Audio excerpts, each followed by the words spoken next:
work session for the Board of Mayor and Aldermen. I'm going to turn the microphone on and welcome everybody to the work session for the Board of Mayor and Aldermen. First thing we do is call the roll. Alderman Barnhill. Here. Vice Mayor Blanton. Oh, the mic's working. Not here. Alderman Hanson. Here. Alderman Peterson. Here. Alderman Berger.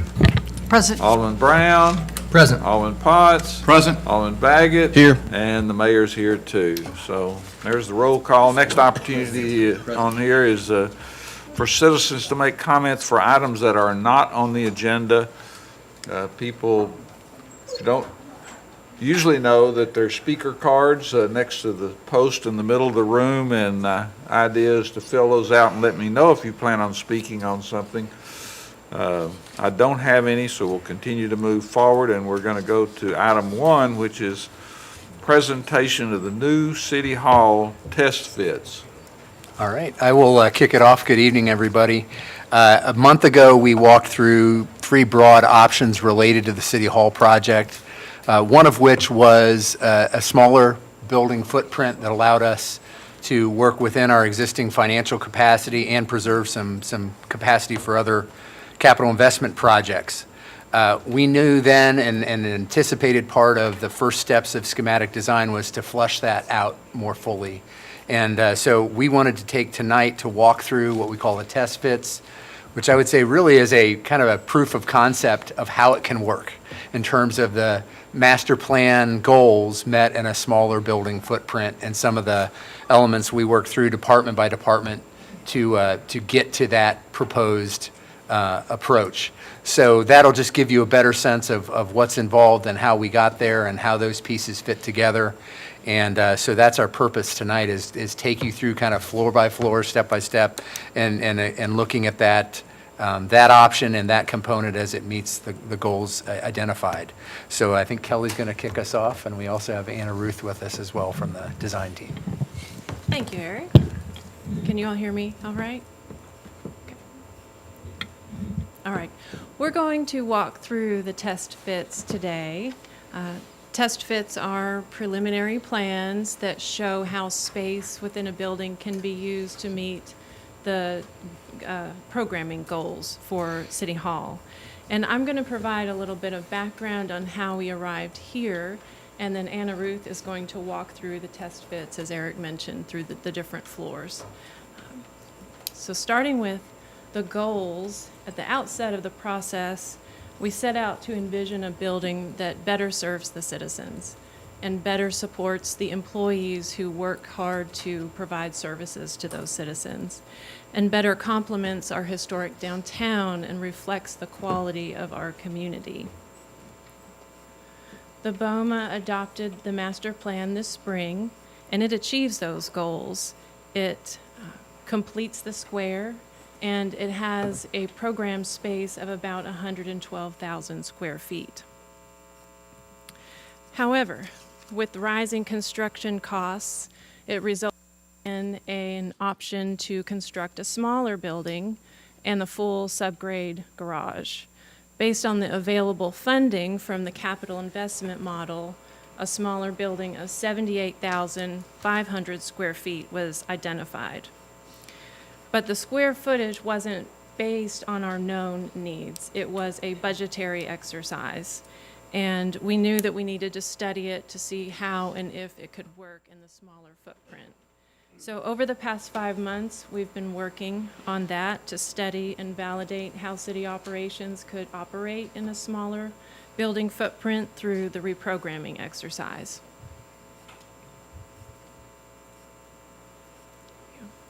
So that reprogramming exercise involved working department by department, focusing on the operational needs and future growth flexibility within a reduced footprint.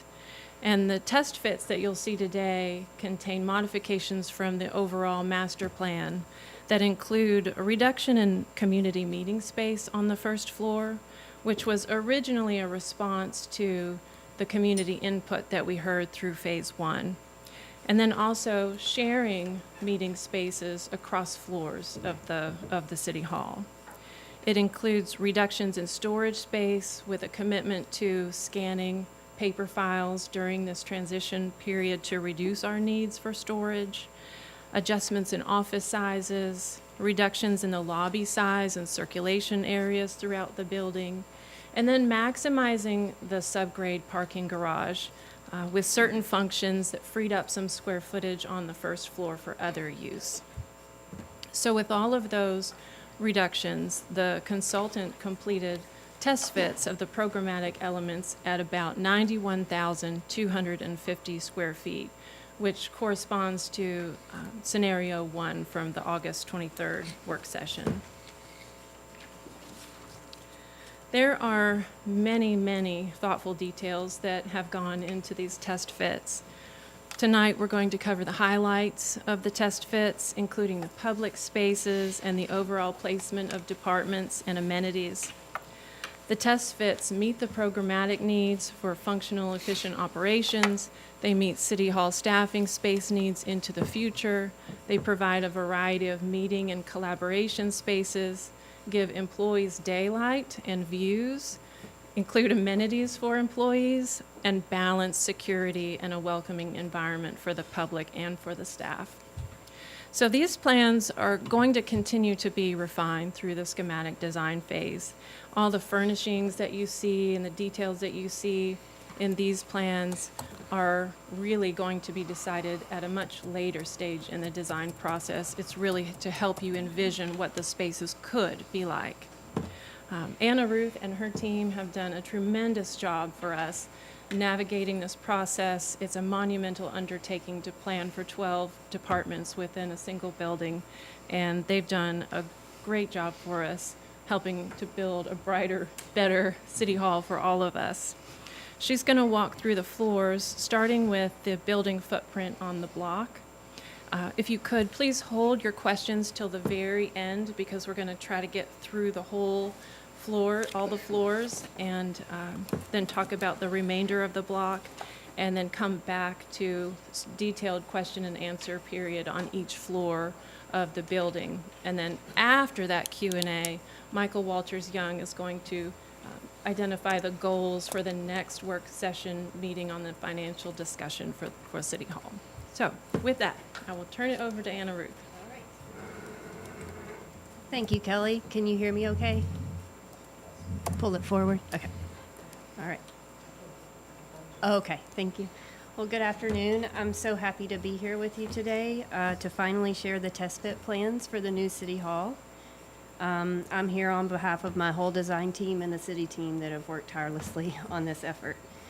While developing these preliminary plans, our team paid close attention to the feedback we gathered during phase 1. And from the community and from staff to create a new City Hall that will not only allow the staff to work more efficiently in a much healthier environment, but also improve the service and experience of the citizens of Franklin as they come to City Hall to conduct business. Throughout the reprogramming effort, we worked closely with city staff to find ways to reduce the square footage of the building without sacrificing the overarching goals for the project. We're excited to share these test fits with you and look forward to further discussion at the end of the presentation. So we're going to start here with this site graphic, which shows the proposed City Hall reduced footprint here. I'm going to try to, can we see, can y'all see the mouse? Okay. So this is the reduced footprint here, which as you can see covers about half the block face. It's about 0.8 of an acre. During phase 1, we received a lot of about the height, massing, and scale of the building. And so the current design is planning a 3-story structure here on this portion of the building, adjacent to the 231 Public Square building here, facing Public Square, and immediately opposite the courthouse on 3rd Avenue, allowing the building to step down to a 2-story structure in this portion of the building as you move down 3rd Avenue, approaching the more residential character of the neighborhood at Church Street and further down 3rd Avenue. This area of the plan to the right is an open area that could provide a pad-ready space for flexible use into the future. Kelly's going to go into that in more detail later in the presentation after I get through the test beds.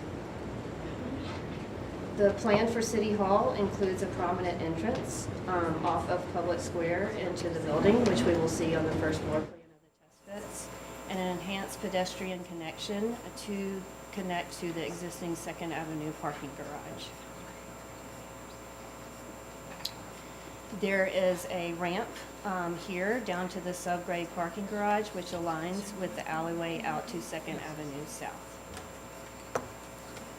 So continuing on down that ramp, you will arrive in a subgrade parking structure, which has 200 plus parking spaces for the staff of City Hall. To help orient you to what's above the subgrade parking garage, the parking deck extends the full block. So the building footprint is shown here in this light yellow shape above the parking garage, and then that green area on the site plan is shown in green here above the parking garage.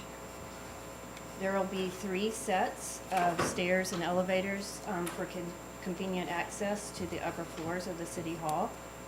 And one way, as mentioned by Kelly earlier in the presentation, that we have reduced the square footage on upper floors is to maximize the use of this parking garage by moving areas such as the muddy boots area, which is the inspector locker rooms and showers, down to this parking garage in this blue area here to the right of the ramp.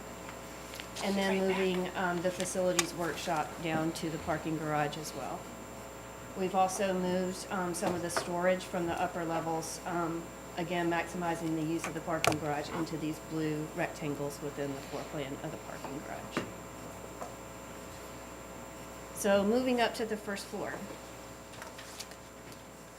To orient you to the parking garage below, we have this square, public square is down here in the lower left corner of the plan. The ramp down to the parking garage is in this notch of the building here.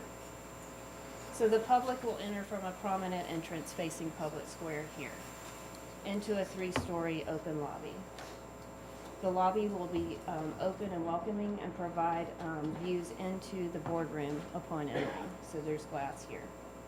It'll also be open to viewing the upper floors for visual connection between departments and floors upon entering.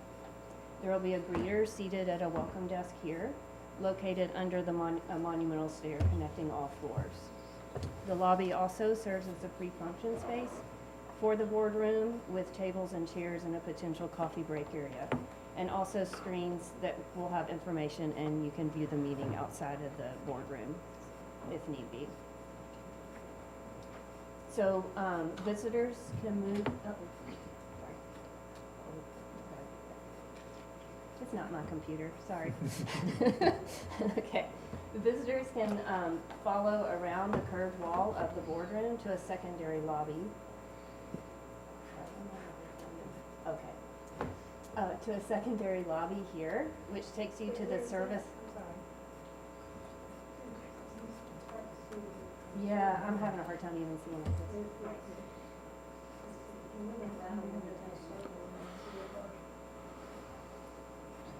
Do you see my pointer right there? There's like a seating arrangement over, sorry about that. What's it doing? Okay. So. That says court revenue lobby to me. Yes, it is. So it's a secondary lobby, also the main lobby for the service desk for court and revenue. So the court and revenue departments are shown in purple in the upper left-hand portion of the plan. Does that help orient you? Sorry, my pointer's not working.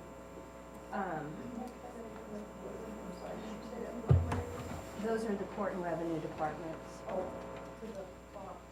Like in the upper left hand, all the purple areas, like, so the dark purple represents revenue department, and then the light purple is revenue, court. City court clerk. Does that make sense? So the secondary lobby is off of the main lobby, just to provide a little more audible privacy from the main lobby when people come to conduct business at those service counters. Does that help everybody get oriented? Okay. And then there's public restrooms point at things for me because I apparently do not have the touch for your computer. If you look amongst the purple area of Revenue and Court, there's a series of restrooms. Do you see that? A lot of restrooms. I might just get up and point to the screen. Oh, yes.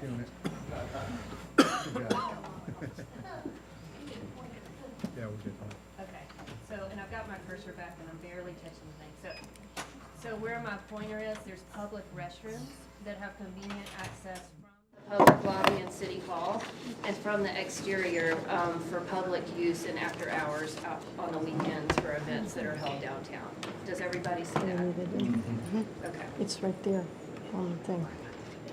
Okay, so, moving back to the boardroom, we have two main entrances into the boardroom off of the main lobby, which have vestibules to help in sound control.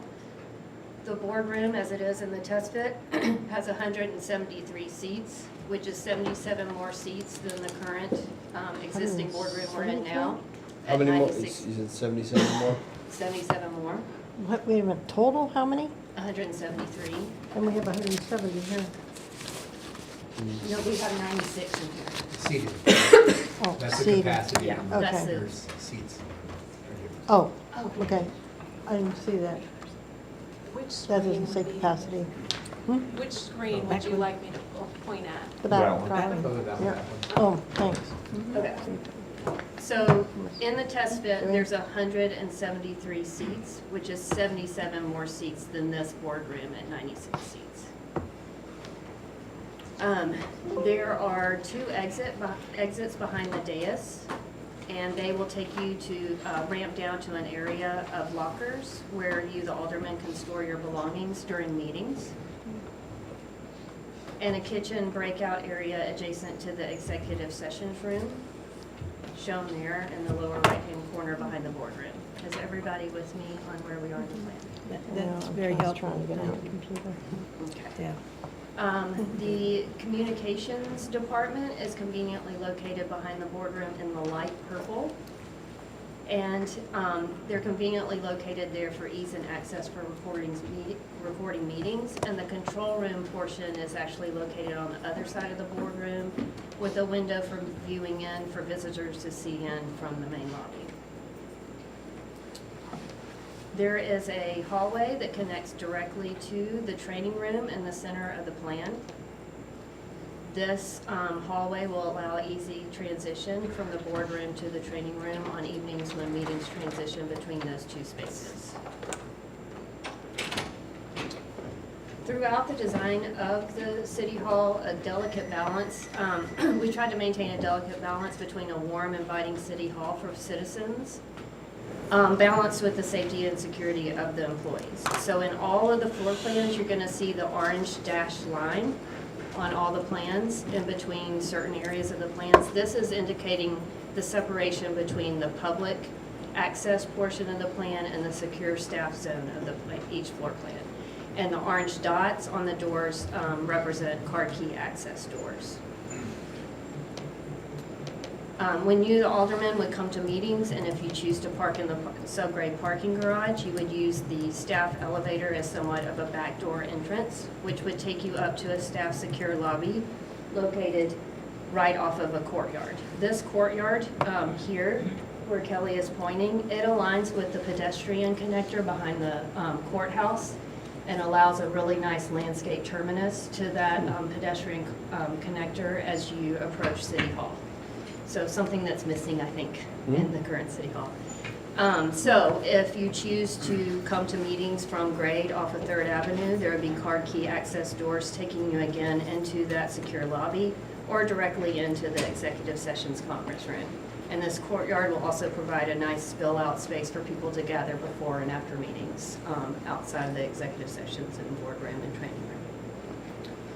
So moving on to the right of the courtyard is the IT department, shown in dark blue, and the facilities department in turquoise. These departments are located here in close proximity to the service elevator that travels through all floors of the building, and close proximity to the loading zone for the building, which would be planned right of the ramp on this plan. One of the amenities maintained within the test fits for staff, and it's an amenity that's really enjoyed in the current City Hall, is a fitness room, which is there on the plan on the first floor, with locker rooms for staff adjacent to it across the hall.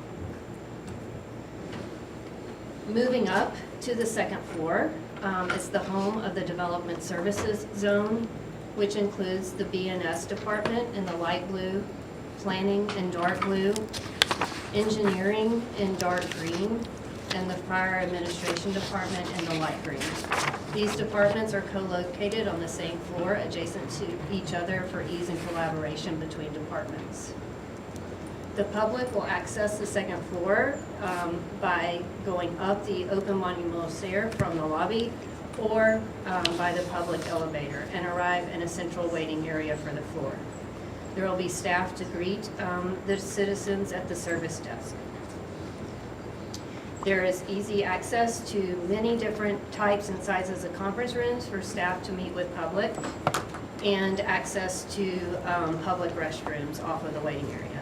We have provided separate public and staff restrooms for each floor, something that we heard a lot about from staff during phase one. So the staff restrooms for the floor are located in the staff secure zone. The boardroom is designed as a double height space, allowing potential for view windows along the walls in the waiting area and into these conference rooms for views down into the boardroom. Again, the staff secure zone and the public zone are separated by the orange dashed line. Within the staff secure zone, an amenity on this floor for all staff in the building is a large break room or cafeteria with many amenities for staff, as well as access to an outdoor terrace that also looks down into that courtyard that we saw on the first floor plan. So it's a connection between outdoor spaces.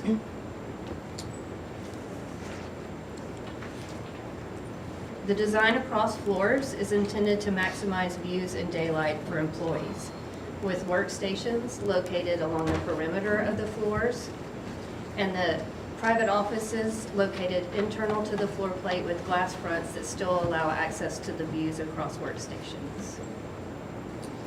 The design addresses long-term space needs that account for staffing projections well into the future, as well as flexibility for using spaces in different ways over time.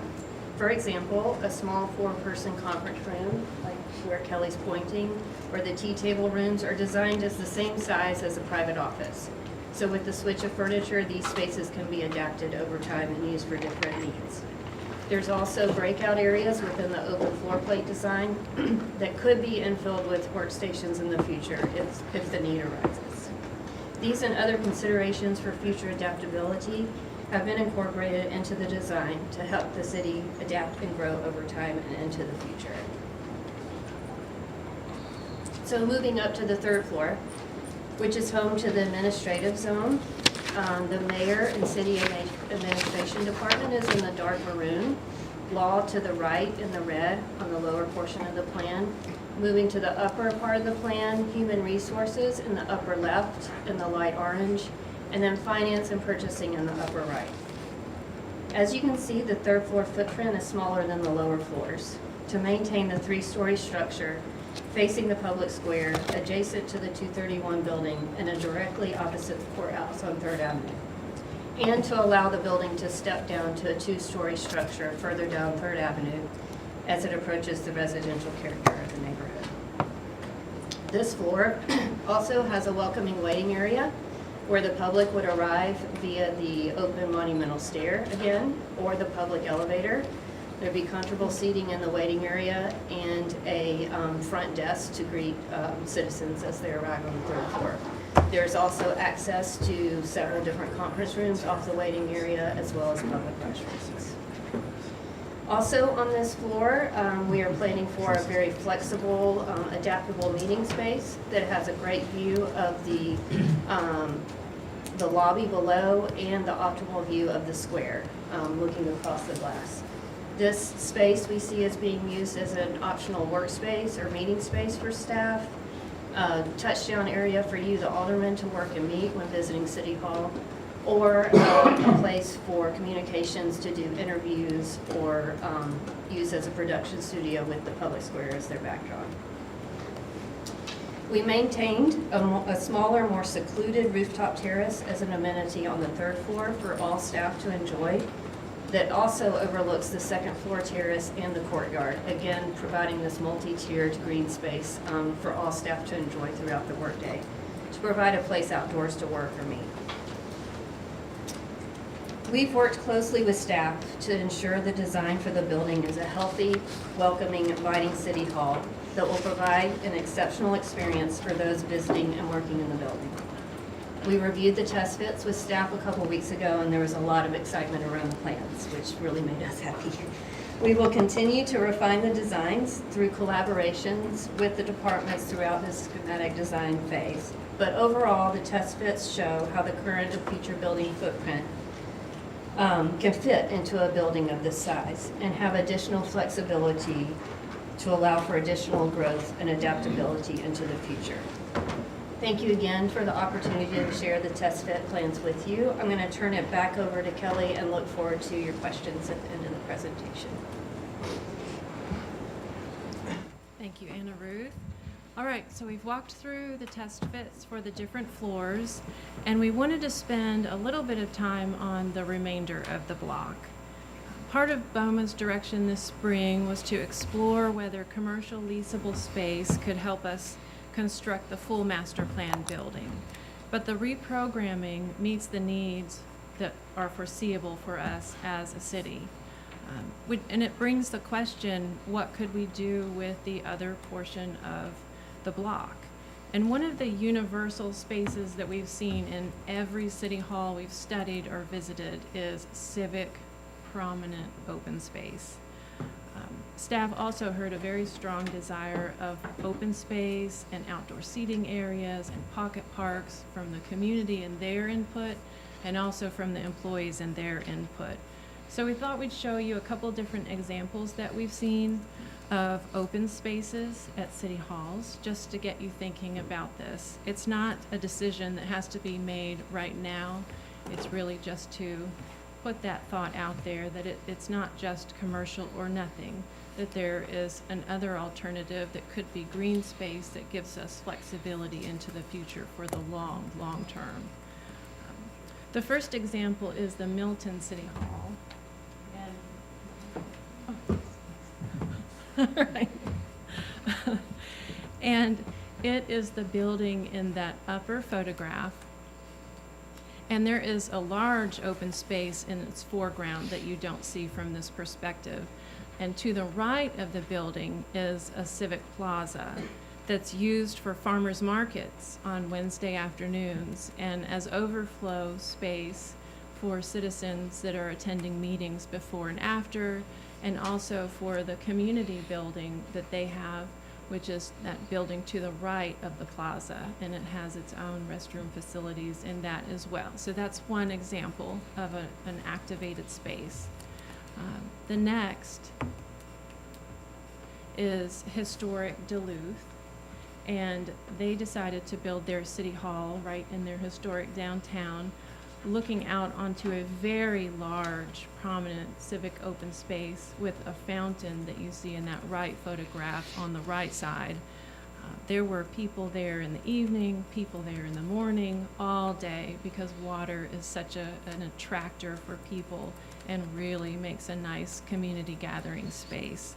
So all of the examples that we've seen across the board have these types of spaces in them, and they activate the streetscape and really provide a community gathering space as part of the civic presence of what city halls mean.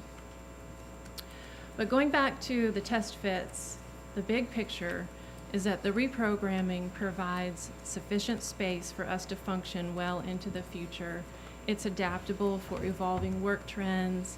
It provides a pad-ready building area for flexibility for future growth beyond what we know today in terms of projecting outward. And there are options for activating that space for a community gathering space in that area as well. So now's the time to turn it back over to Anna Ruth for questions. We'll go floor by floor, and then at the very end, we'll go back to the goals for the next discussion at the October work session for the financial piece. I think it might be the one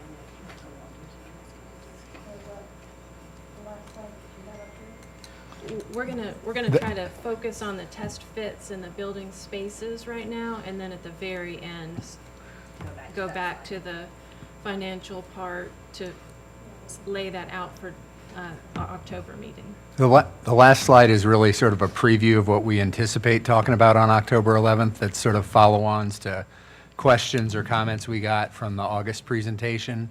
And we just want to make sure that those are on target. And if there are other things you want us to develop between now and then, that we can do it. So that's, okay.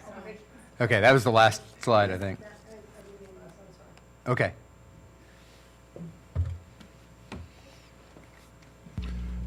Alderman Potts, Coming in hot. you've got the Thank you, in Mr. spot Mayor. tonight. Saw it quick, didn't you? Thank you. Great presentation.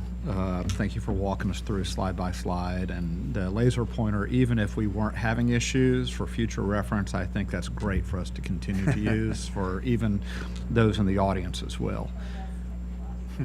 I think you were doing great. I had a question on this slide, and it's specific to the foyer area. And right now, and Eric's already mentioned this, that we're going to be gaining 77 additional seats. Sometimes we do have overflow that goes into that lobby area. Have the engineers been able to specify how much space for overflow that they can anticipate so that we don't exceed fire code? Because it looks pretty narrow right there, and with the glass, I'm sure a lot of people would like to stand outside and watch. Yeah, and we've also discussed, there's precedent examples of using, the bifold doors that can open and even expand that space more into flexible seating into that lobby area. And so it's not only a pre-function space, but also a meeting expansion space. So that's something we've talked about and we'll continue to explore. The area in the back, the very back between the vestibules, that could be flexible seating. That area could be opened up. Yeah, and could be opened up with that bifold door that I'm talking about. So again, we're just exploring ideas still, and we're going to be meeting with codes and fire at the beginning of schematic design to kind of do a code run through on the test bits. And I think that's right in alignment with what I was thinking. I think that it would be good if fire codes can go ahead and give us an idea of how many additional chairs could be set without the bifolding, just like we have right now, where people are outside, they like to watch, they may have more conversations, and so. Oh, I see, yeah, the tables and chairs outside and viewing it on the screen. Right, but it's the additional chairs that we normally set up that would be in that arc right there, to know how many. So if we go from 173 on the inside, how many additional would we have on the outside? Have on the outside. Good question, thank you. Yeah, the other overflow, I think you just mentioned it, the training room, which we used this training room in this building down at the end of the hall, some when we were doing overflow or when we were spacing out more during the peak of COVID. And so you could certainly adapt that space as well and project a meeting in that room. And obviously that's got a lot of room in it. You also notice that's got a retractable wall between it, so it can be a large training room or two smaller but good-sized training rooms as well. Yeah, right now, with the table and seating arrangement, there can be a variety of arrangements. It's about 100 seats for the full space, and then it can divide into 50 seats per table and chair arrangement, as shown in the plan right How does that compare to the current training room? Just, now. It's a lot bigger. The current training room is 4 to 500. Okay, sorry. It's 400 to 500 square feet larger than our current training room. So it's a sizable increase. So even when you split the room into two rooms, both are still sizable for larger meetings.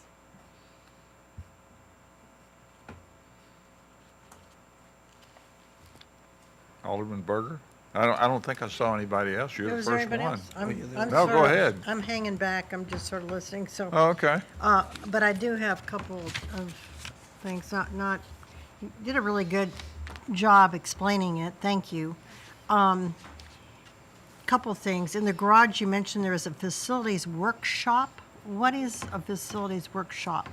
So they have one now in the current city hall where it's like a wood workshop where they do trim and stuff for the current city hall. So it's basically just to do odds and end facilities type Okay, maintenance work. so it's a maintenance room Yeah, in, and so it'd be located in the great garage? to have it below because it does have saws and that sort of thing that'll cause a lot of noise and Okay, disruption. so it's, is that on the bottom floor, the lowest floor? Yes, so In the it garage. would Okay. be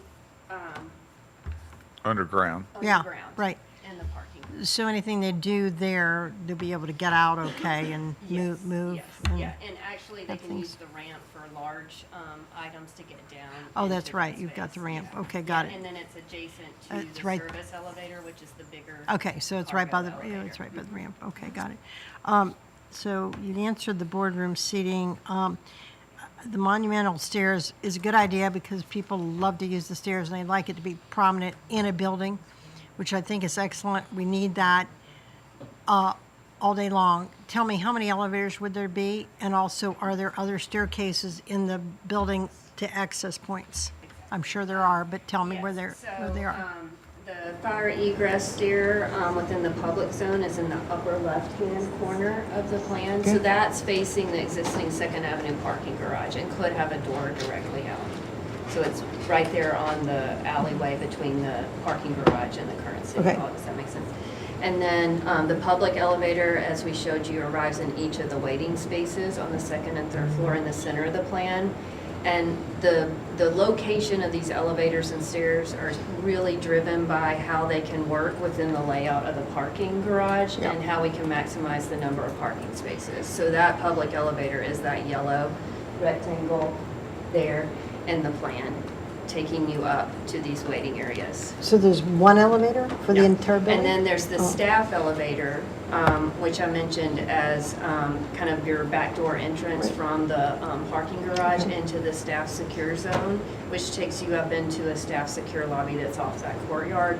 And then a service elevator at the back of the building that's adjacent to the loading zone that's planned right of the ramp.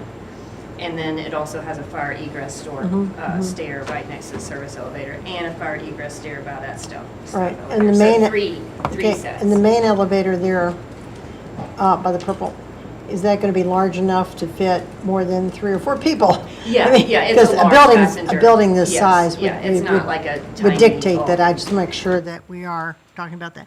The other thing, can you explain that production studio living room area? Did you say that's gonna have glass on it so you can actually see outside? So, again, it's a preliminary design, but to have the punch window openings in the brick facade, we're holding the wall of that production studio off so to allow for a full glass wall that you can see through the punched openings to the public square. Yeah. So it's gonna be an optimal, it's really the prime spot to get a view of the square. Yeah, I was gonna for the say, floor we plan. don't wanna lose that view, and I think it's really important that when you have that area off City Square, it's just like the next door building where E-Spaces are, they utilize that.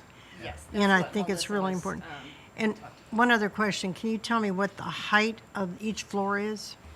To ceiling? We're still working through that, but we want to relate it to the height, massing, and scale of 231 and the buildings across the square. So the first floor plate will obviously have a higher floor to floor, probably Right. around 14.8, and then 12.8 for the upper floors is where we are right now. Of course, we've got to re-engage the structural engineers, and we'll probably have a lower first floor plate just to keep the scale correct. One of the reasons we're making a double height boardroom, just so that you can have more of a volume in that Okay, space. and one more question. I know we try to control access for security reasons, for the public, general public. So I mean, if we have badges, we can get in different doors and everything, that's fine.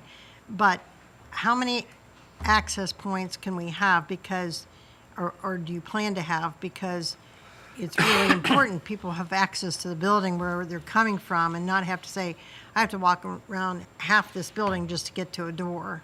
Right. So- Really, we're maintaining the main entrance off of the public square there, and trying to funnel the majority of the public circulation through that space so that they're greeted with welcome people at welcome desks when they come in the building. Yeah.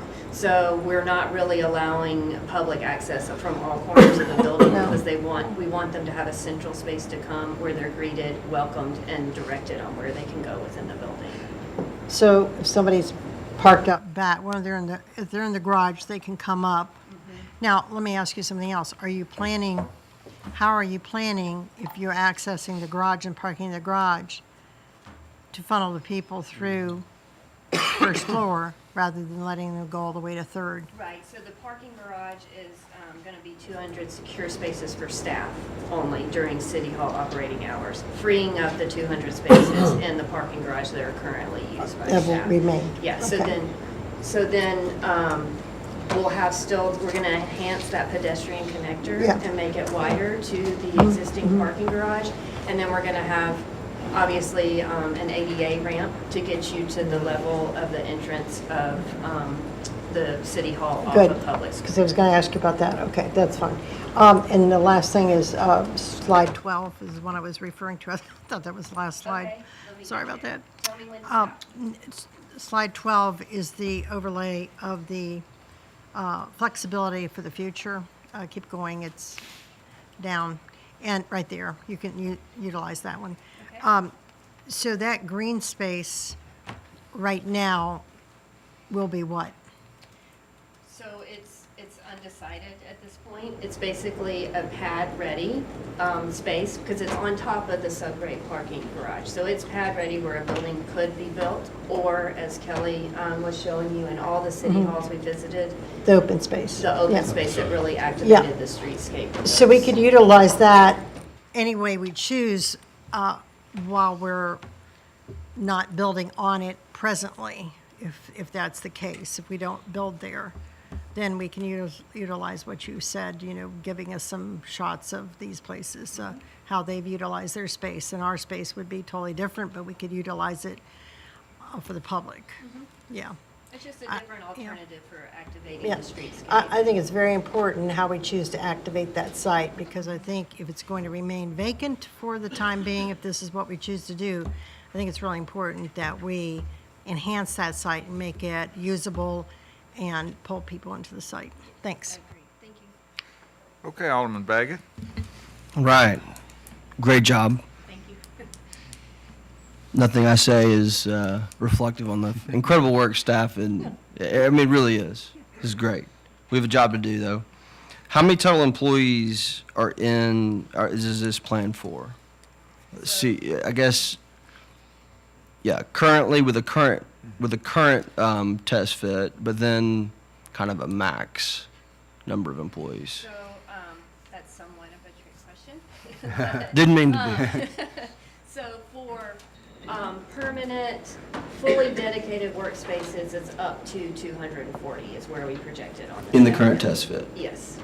And then, so Without with implementing without any shared reprogramming some of those. workspaces or hybrid work or any of the current types of work situations you're seeing. in And the then, workforce. and that's also not reprogramming some of the conference rooms into additional desks. So 20% more if we're really gonna I mean, without remote seat, bottoms and seats.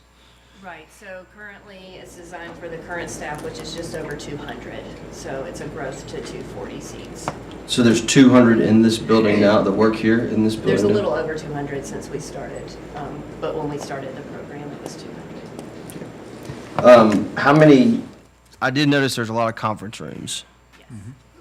And I know that there's open space or open office concepts, and, that's all the rage. Which, and it's, people like it right now. Is this space adaptable? That may not be the long-term, how the offices go. I assume the building is built so we can modify in the future. I mean, it's a modifiable. On the first floor, a couple of things. I mean, I'm kind of shocked at the 177 seats in the boardroom. I don't know, this is a decently full night. And most of our meetings are half of this, probably. I don't know. That'd be an interesting number for the staff to consider. Like, what is an average? I think that would be, I mean, even over the next year, if we like start calculate, or the next few months, like, what is an average attendance right now? And certainly don't want to overbuild, because that's a huge footprint, right? And I think with the training room, as overflow, if we do that creatively, I think the footprint for the boardroom could be smaller with, and I guess all my comments are going to lead to, there's probably some economies that we could get to on this. And so just thinking through 177 person boardroom, which I mean, I love the layout. I think we start thinking about size and scale of like what we need versus needs versus wants, or kind of what this is going to be tied to. And utilizing that, there's probably not going to be a training going on during a board meeting, because most of the staff are going to be in here, right? That would probably be involved with that. And we're after hours, typically. And if we're not after hours, then there looks to be ample space where we could have the other meetings that we typically have. So that'd be one thing. Another thing would be the executive conference room, which looks to seat 30. 28 plus. I mean, that's big too. It's also meant to house like historic zoning meetings, DRC meetings, alternative. But those are public meetings. Yeah, yeah. So Yeah, that could be a public, You could you open could the transition door that to the public. courtyard. like a Civil War Historic Commission, or like a sustainability, or something that wouldn't be in the boardroom, because that would be speaking to no one. Yeah, and we've talked about how that also could be there to accommodate video, et cetera, so we could record those meetings just like we do now. And so, yeah, that really could kind of toggle between private conference room and smaller public meeting space, especially for committees, our leadership team meeting, that'd be a perfect place for that sort of thing as well, staff I meetings. also think that I don't know, I think there's a lot of square footage built on the where you come up in the revenue area, where that's a lot of square footage. By the elevator, is that where you're? Where you come to pay or engage the public. Secondary lobby. The secondary lobby and you called them something, but service counters. I knew there was. I think that's a lot of, that's a lot of space. I do think, whereas people are coming in now and do come in, they're coming in a lot less. And that's a pretty prominent space. I don't know that that's going to get the utilization with 2, 3, 4, 5, 6 people. I think that's a lot of space for that. We do need to allow room for queuing on court days. They're good going to be point. setting up, the elastic bands to allow queuing to line up on court days. Well, that might even give you some more space for lobby room, but 6 there all the time, and you got to think that's one day a week, or one day a month, 2 days a month. So I think getting more creative again, and then thinking about the board space, like the boardroom, that's used. It's going to be used a lot, but 177 seats. Let's utilize the training room as overflow and maybe and get that down. Let's see, the green roof. Let's do it like we're doing the pad ready. It can be an open space. I don't like calling it a green roof.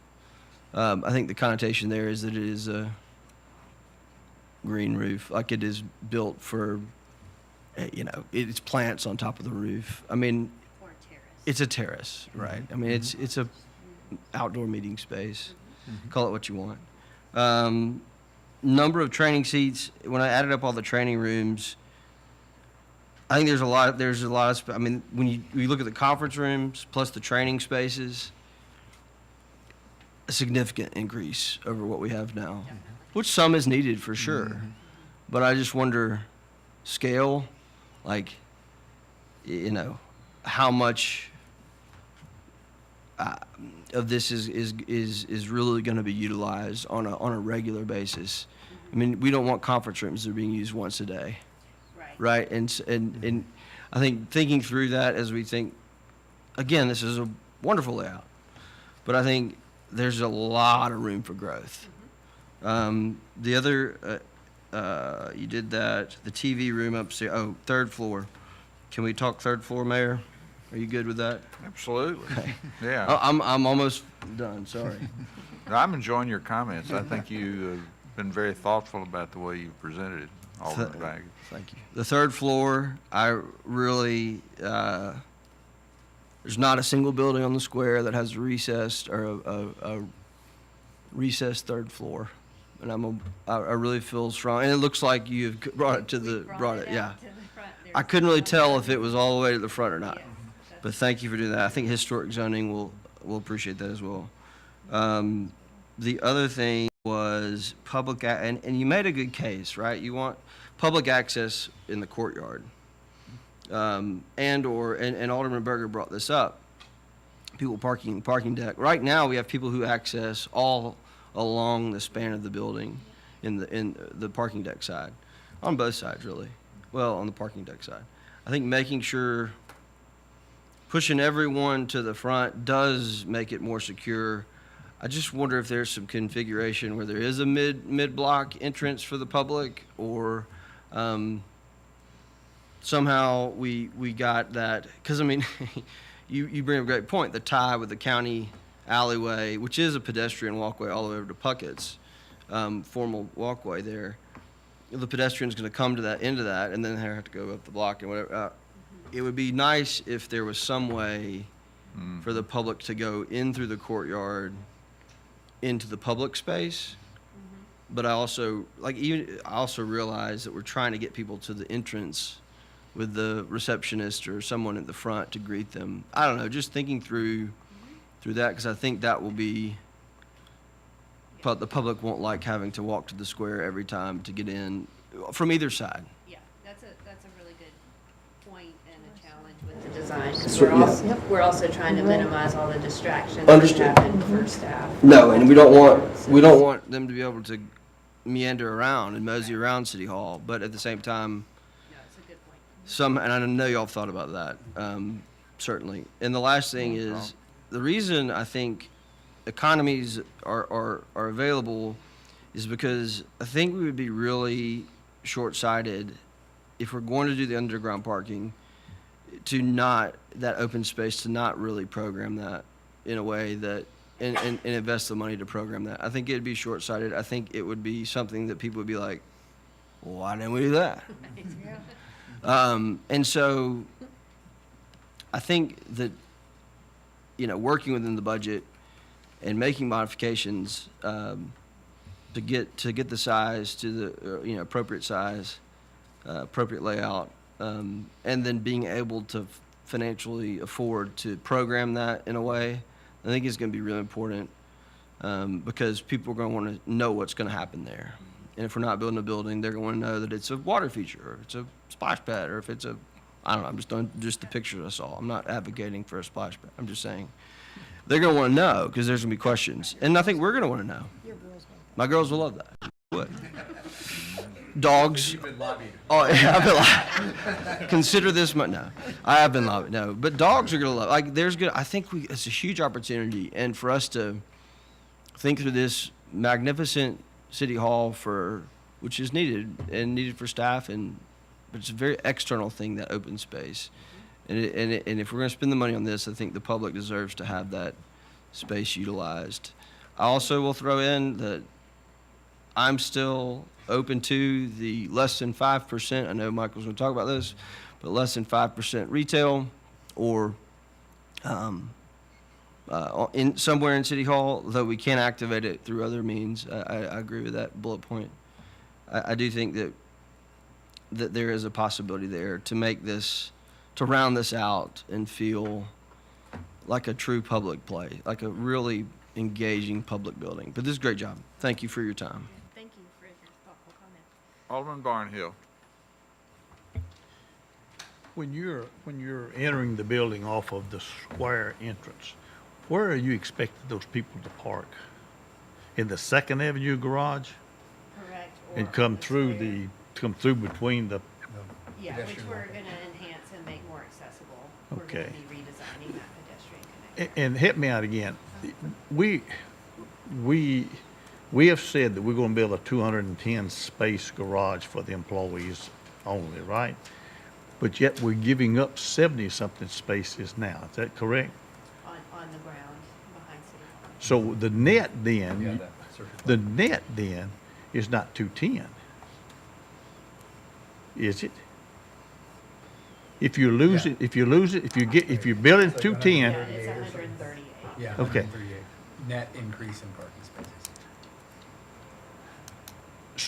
so if you go park 210, and then you're gonna take all of the city vehicles out of the Second Avenue garage, do we really know how many vehicles are over there that are city vehicles?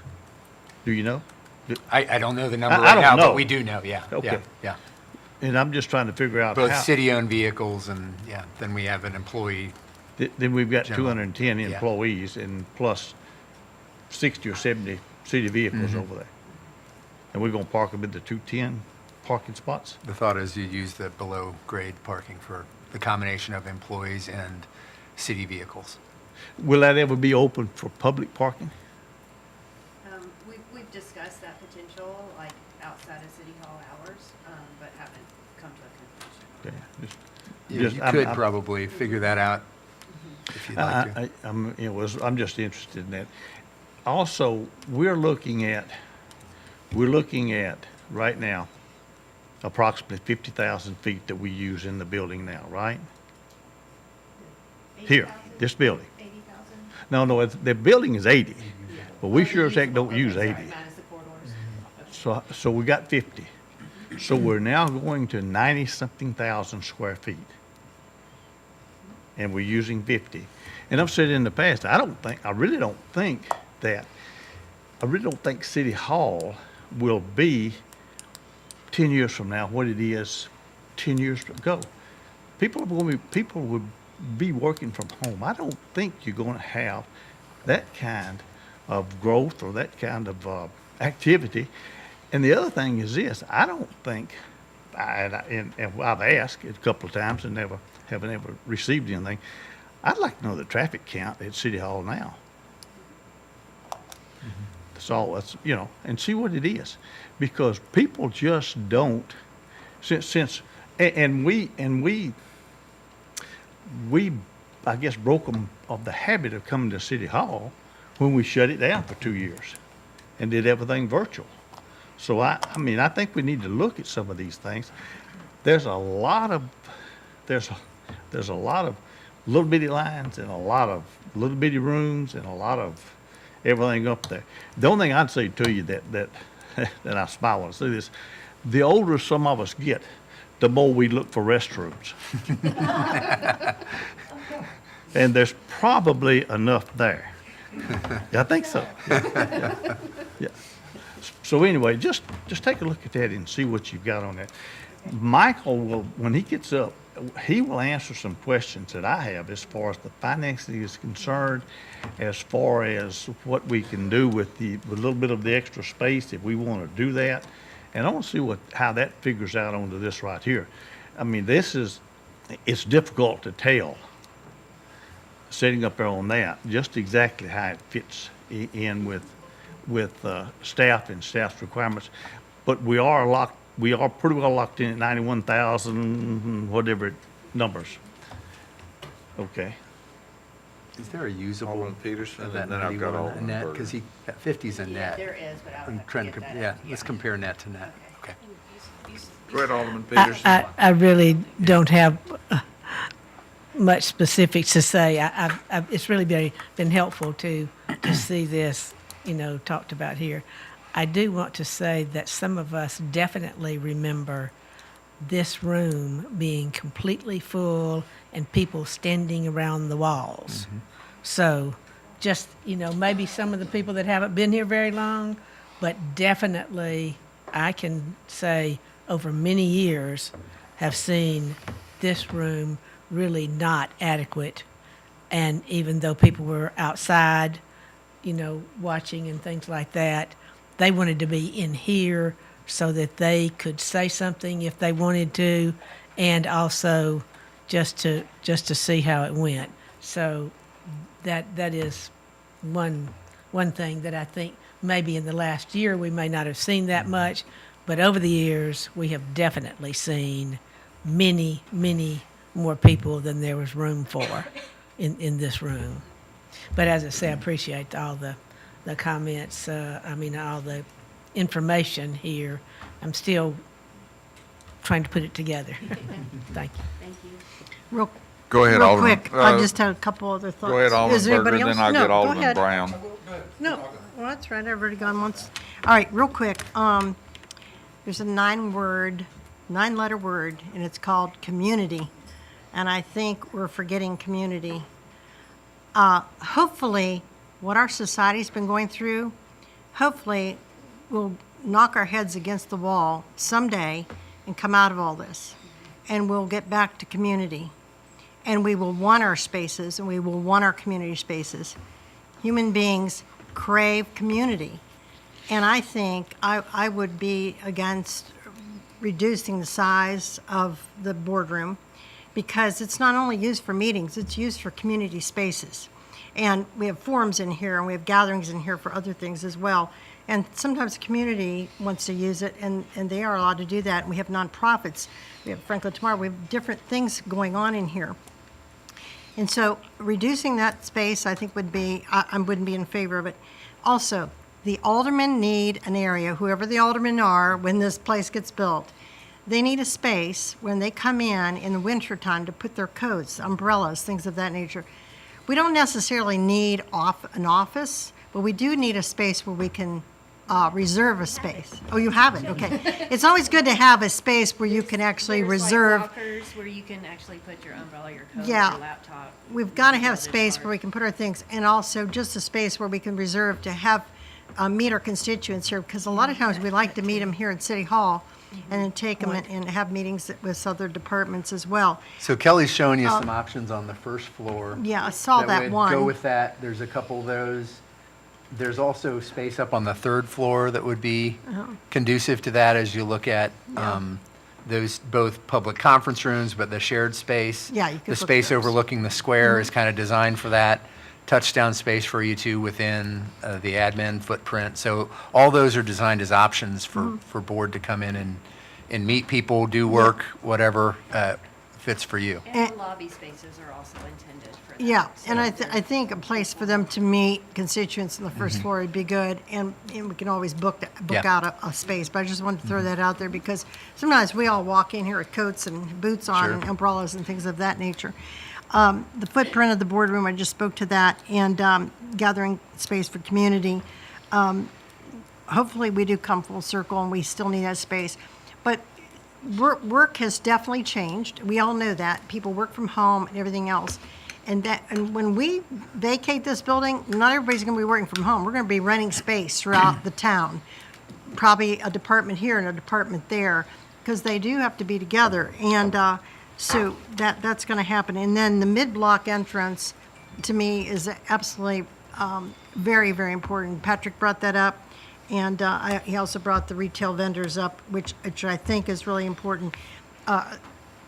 If you look at Franklin Park, when they built Franklin Park, the two glass office buildings over there in McEwen, they had vendors come in there every month or every week, maybe it was, I don't know. And a vendor would come in and serve lunch, and people could come down and get lunch.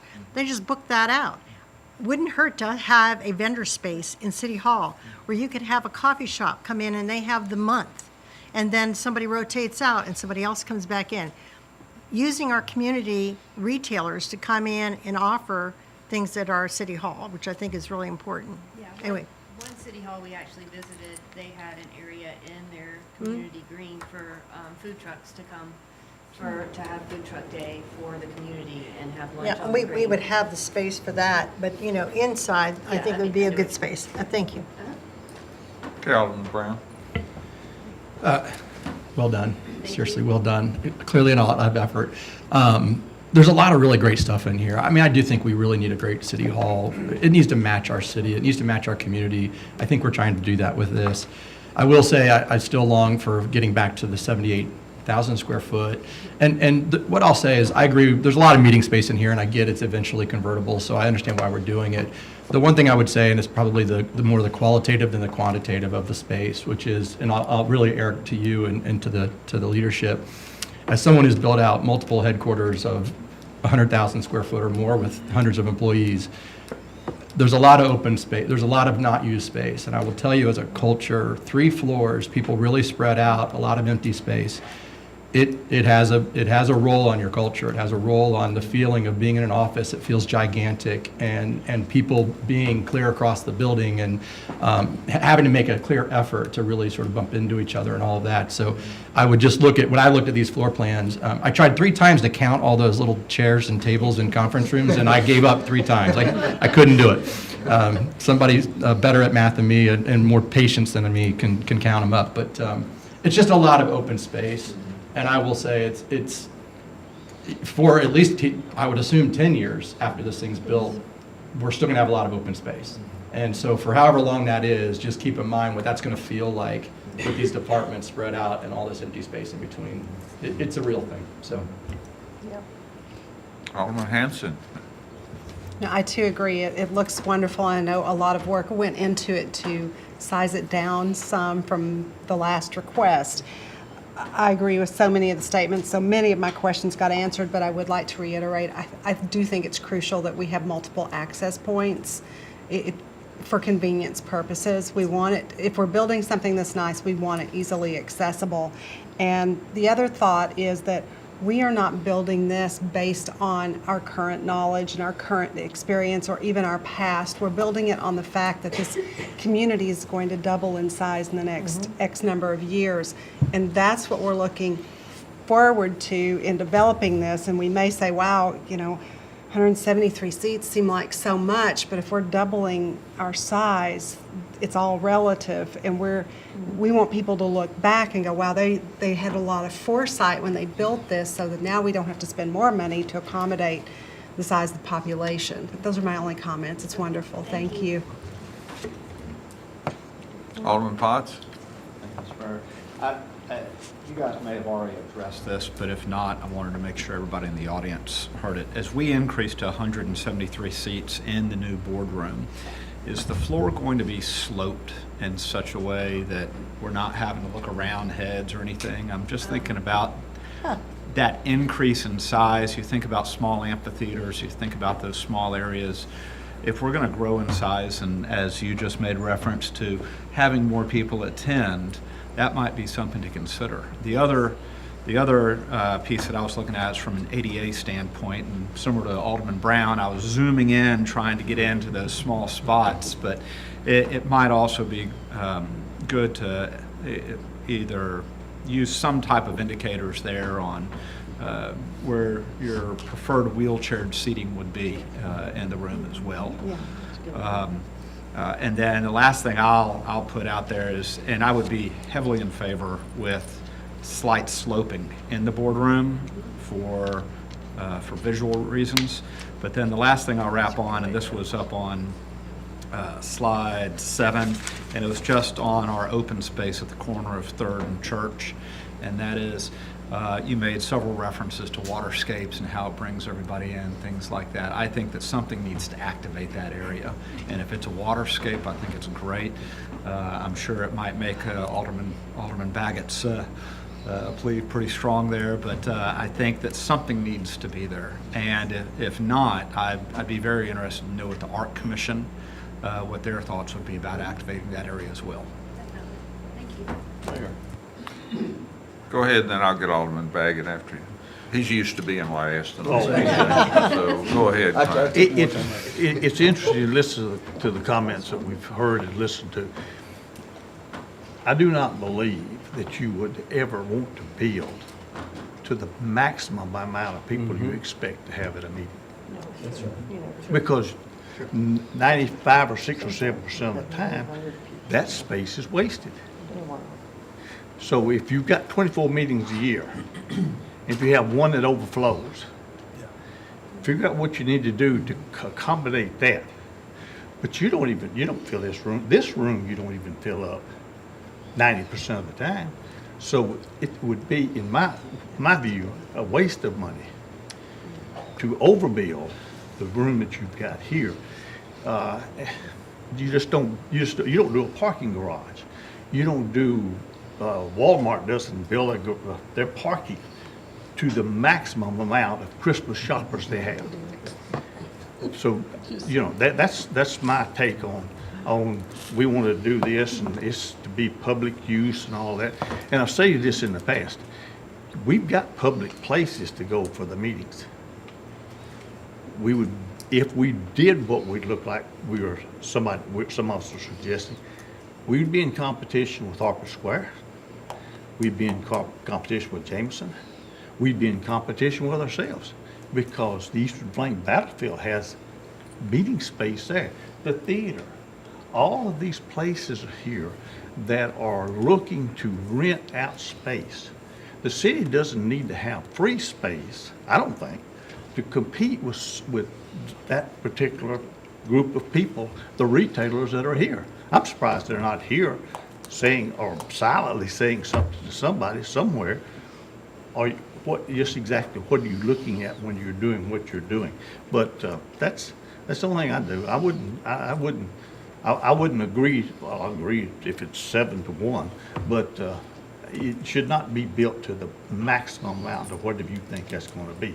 Because one day there might be 300 people in here. Hope not. And that is part of the point I wanted to make is we don't build streets for the maximum load. Obviously. That's a bad example. You're going to get us all. But why? Because the economics don't make sense. Because economically, it doesn't make sense to build to the maximum and then have an empty road 90% of the time. I think if this is and again, I want all the public to have all the access they can, but we're talking about the difference between, I don't know, and I've been to a lot of meetings over the years, not just the last year. And I think if we plan the space to engage the overflow space to still engage the public, we can still have the economies of a smaller, of saving some of that footprint. The second thing is, and this is some more rough math, and so Mike Walters Young, I'm here, this isn't a finance, this is really, but our zoning ordinance, if we were a private enterprise, we'd be required to have 259 parking spots. Now, I really don't want to put everybody on the spot, but I think it's important for us, if we're required, it's 2.85 parking spots per 1,000 square feet. That's if you're applying office. I'm applying office. But we are a civic institutional use, and that is and we don't have a limit. And we would look to the ITE manual, and we would look at government office space, which is different than corporate office. But if you add the Second Avenue and you have over 500 spaces. Right, but those are public now. I mean, net. This is a public building. I mean, that's part of the same count. It's on our block, built by the city. We get to use it. I think if you look at the spirit of why we have parking rules, it's because people build buildings of certain sizes and certain numbers of people are going to come and require parking. And so I know that it is civic institutional use. It's what is the actual term? It's variable. Because it's based on actual demand. And we would look to our ITE manual for that. And I would argue that different. Adding 139 spaces for a 90,000 square foot building is probably, to Alderman Barnhill's point, I mean, I think that further justifies probably what I think the spirit of some of our comments have been, which is maybe it could be smaller. But however you want to slice it, and I know the variable process, and the variable process is well thought out, and there are standards, and you blend different uses together to get to what the standard would be. But just using the office, even if you go to 2 spaces per 1,000, it's still 180 spaces, and we're only adding a net 138. So I think it's important. I'm not saying that kills the deal. I'm just saying it's really important for us to maintain, and make sure that we're not contributing to the parking problem in downtown with this building. I don't think we will be if we do this right, but it's borderline the size of the building, and even if you blended the parking requirements, we'd still be a little bit short. Well, I just want to point out, though, just for everyone's clarification, we would look at the total number of parking spaces on the site. We wouldn't just count only the new spaces. Well, no, We'd but look that at takes away from the public total parking. spaces, so that, and part of that use is looking at what the demand is for the public in the spaces. We can So do that, but the There would reality. be over 500 spaces for this particular block, just between the parking structure that's out there. We have 299 spaces in it, plus what's going to be underground, which is over 200 spaces.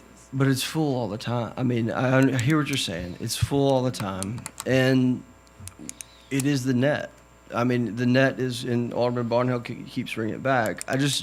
Again, I think maybe do some more looking at the parking, and even looking at other future parking in downtown, because we will be displacing public.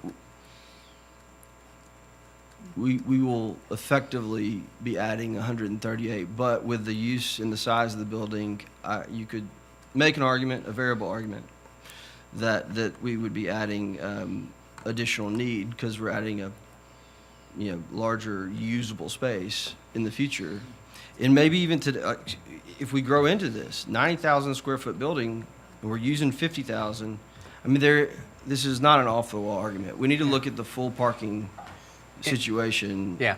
a little closer. And I think we should give you an apples to apples comparison, because the 50,000 is a net. And it's like 54,000.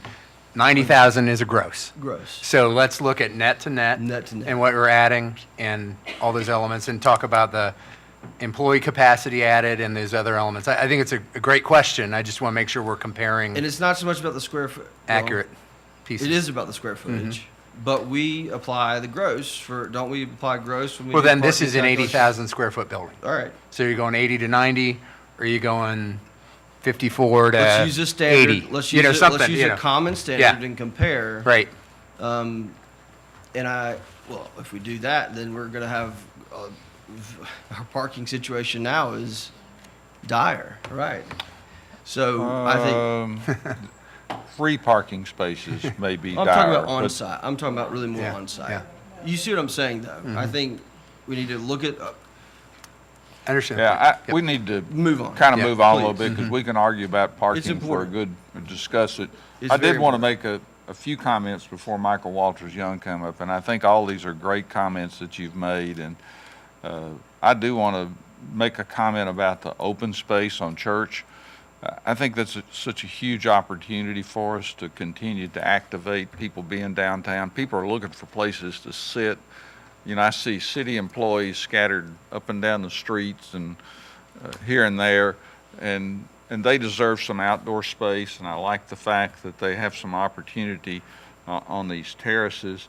I have difficulty looking at understanding the proportions, so that's why I ask how big is this versus what we currently have and so on. And, I'm probably here more than any of you as far as a feel for what kind of meetings are going on. And, there's enough meetings going on that Hannah has to keep a calendar and ask if she can have the space. And I like Alderman Berger's comment that this room gets some public use. And I think we can't forget that there are opportunities for the public to use some of these spaces here.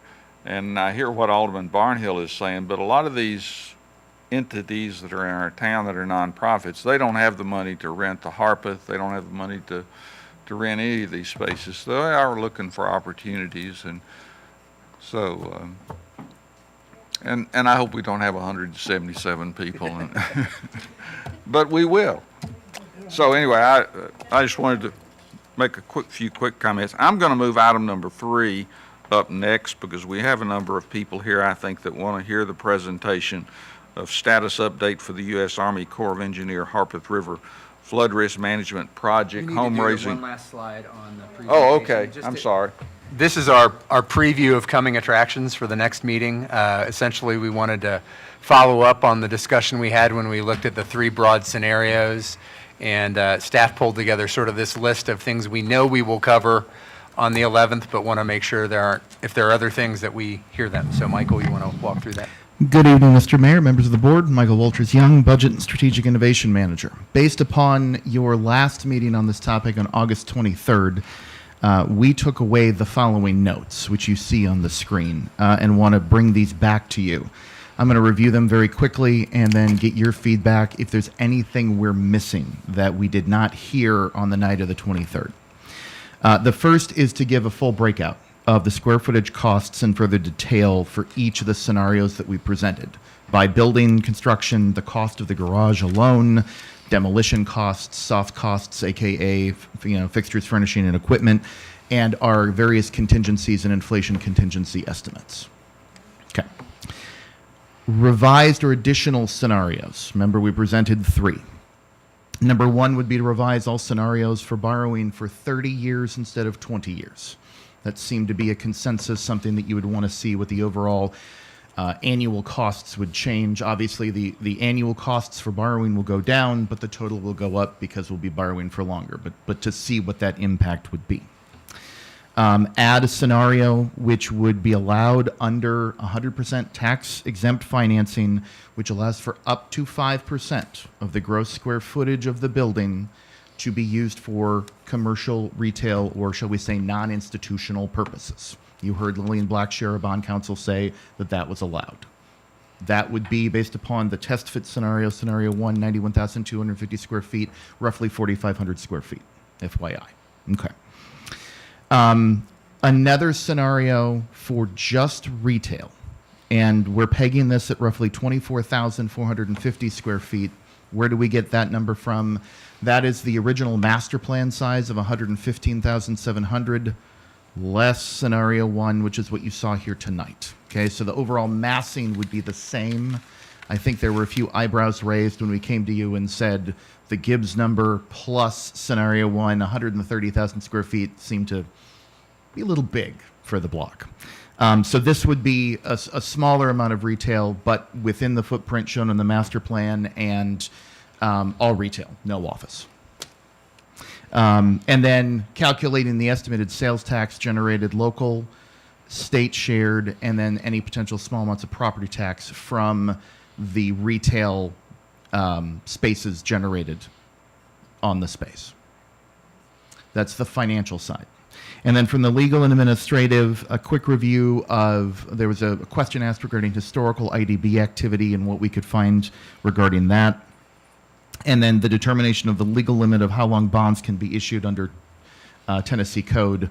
The short answer, foreshadowing, the answer is 40 years is the maximum. So issuing it for 30, we will never recommend that you issue for 40 years, but we do understand you want to see the 30. But the answer to that question is 40.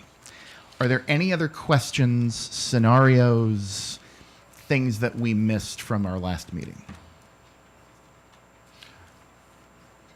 I'm going to suggest that, go ahead and say what you want to say, but I'm going to suggest that we email those to Michael. That's fine, but I would say that doesn't really take into account kind of the comments we made tonight about size, scale, and does that make sense? I mean, we talked about, I heard 3 or 4 aldermen say about the size considerations. I mean, I could be wrong, but, so this just assumes the 91,000. Correct.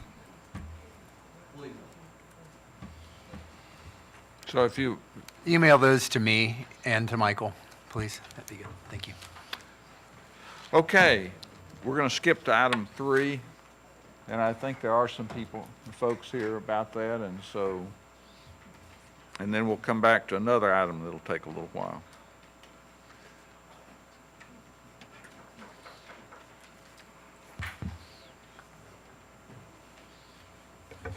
So we wanted to provide the board with an update on the home raising projects. It's one of your approved capital investment projects. We've been working with impacted residents on this for many years. This actually grows out of the 2010 flood and the study that was done with the Army Corps after that. And this is one of the project that was identified as having an overall cost benefit. And so we've been pursuing this. Obviously, a lot of moving pieces to this in recent times, and we wanted to just give you an update related to that and really answer any questions you might have. So we have Paul and William here to talk through that. Okay, so I'm going to give a brief overview of how we got to where we are, and then I'm going to turn it over to William and let him kind of talk to you a little bit about the program and steps moving forward. So in 2013, we entered into an agreement with the U.S. Army Corps of Engineers, Metro Nashville, Williamson County, and we did what's called a feasibility study. Really, the goal of that study was to identify flood risk management projects. Out of all the projects they evaluated, the only project that was identified as being cost feasible was a home raising project in Franklin. So we proceeded to move forward with a separate agreement between us and the Army Corps of Engineers. Ultimately, in 2018, the board directed staff to proceed with the project. And the funding breakdown is essentially the U.S. Army Corps of Engineers pays 65%. Us, as the non-federal sponsor, is required to pay the 35%. And the board gave us the direction that 35% be split 50-50 with the homeowners. And so before I turn it over to William, I'll just say that this is really a U.S. Army Corps of Engineers project. William's one of our project managers. His goal is to help facilitate between the property owners with our zoning ordinance, building code, and the Army Corps to help facilitate the project. And I'm going to turn it over to him to kind of walk you through how the home raising project really works and what happens moving forward. So thank you, Paul. So you stole a lot of my points, so I'm going to mark a lot off here. So the general scope of this is there's 35 eligible homes along the Harpeth River that are that can be lifted above 3 feet above the base flood. The Corps in this feasibility study studied all of the homes along the Harpeth River. They did a cost-benefit analysis, and these 35 homes were deemed eligible to move forward into an overall construction project. Paul stated, the split 65%, 17.5% the city, 17.5% the homeowners. Let's see. The Corps is the main one running this project. They're administrating everything. Engineering and Building Neighborhood Services are both working with them to help facilitate questions they have, and we'll also be doing reviews for either the engineering side or the permitting side for these home construction projects. As Paul pointed out, there was multiple agreements that came to the board in the late 2010s, and up through 2020, the Corps was doing administrative items to move this project forward. In 2021, early 2021, the Corps received its first applications from some of the 35 eligible homeowners to actually participate. From that, in 2021, most of 2021, spring and summer, the Corps developed guides, plans, and specs, which can be utilized by home lifting contractors to actually price out the work needed to actually lift the homes up. So the guides, plans, and specs were given to the homeowners late 2021. The first round of cost estimates were submitted to the city, to the Corps and to the city in February of this year. Based off what we received then, costs had increased 2 to 4 times what we originally thought. So that gave us some pause to figure out what we need to do to move forward. So the Corps and the city met multiple times with one of the interested contractors who submitted these estimates. We tried to value engineer it, trying to bring these estimates down. We spent all of spring and early summer of this year trying to figure out the best way to get these prices down. And actually, we're on our third draft of proposals from the contractor. The Corps has agreed to move forward, even though costs have kind of skyrocketed at this point. The Corps is good to move forward. Let's see. The Corps is ready to move forward because of the increased costs. To kind of go back, the original estimate was $5 million total for the project. The city's outlay would be around $850,000. Costs at this point Of the 35, we've had 18 that have expressed interest to apply or have already applied. We've had there's been 8 people have not responded. We've sent out multiple letters, certified letters, and not heard back. And we've had 9 homeowners that have expressed there's no interest in moving forward with it. So at this point, with 18 homeowners interested in moving forward with the project, costs have increased from $5 million to around just around 8 to 9 million. So instead of our original outlay being $850,000, now we're looking at closer to about 1.7 is what we're looking for these 18 homes to move forward. We wanted to bring this forward because the homeowners expressed some concern. There's multiple homeowners in the crowd tonight that are wanting this project to move forward quickly. They're kind of expressed concern that we haven't moved it forward, but then again, it's a core project. We're trying to help the Corps move this forward. So we want to open this up to questions or comments that you might have with this program. If everything goes well, we've told the homeowners that beginning in October, the 1st of October, we can start finalizing some of these construction contracts, finalizing proposal reviews, and hopefully, probably after the new year, if everything goes well or smoothly with all of the contract executions, that we can hopefully get the first round of home raisings early next year. So that's kind of the status update of where we are. If you have any concerns or questions. I've got Alderman Brown, then I'll take Alderman Hanson after that. First of all, thank you. This has obviously been frustrating for everybody, I'm sure yourself included. You've been incredibly responsive, and I appreciate what you've been trying to do to move this forward. We do have people who are living in hotels and waiting on their houses to get raised. The commitment was there to do it, so people made plans accordingly. So we need to move it, and I realize that we don't have all the control in that, but I appreciate all that we're doing to try to move it forward, for sure. There is definitely, I think you said it nicer than probably what they're feeling. The frustration level is pretty high, certainly in some places. So a couple of questions. First of all, are we still sitting with only one contractor willing to take this work?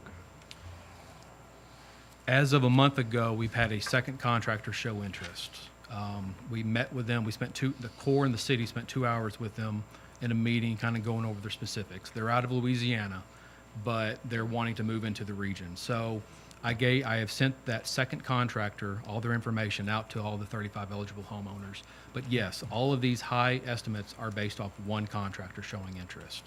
The original explanation to the homeowners were the Corps needed or required 3 cost estimates so that we can compare and make sure everything looks well. So that didn't happen, and we've really only had one contractor interested. So that probably has a lot to do with some of the increased costs. But yes, hopefully we do have a second contractor wanting to do some work, and I know at least a few have reached out to them.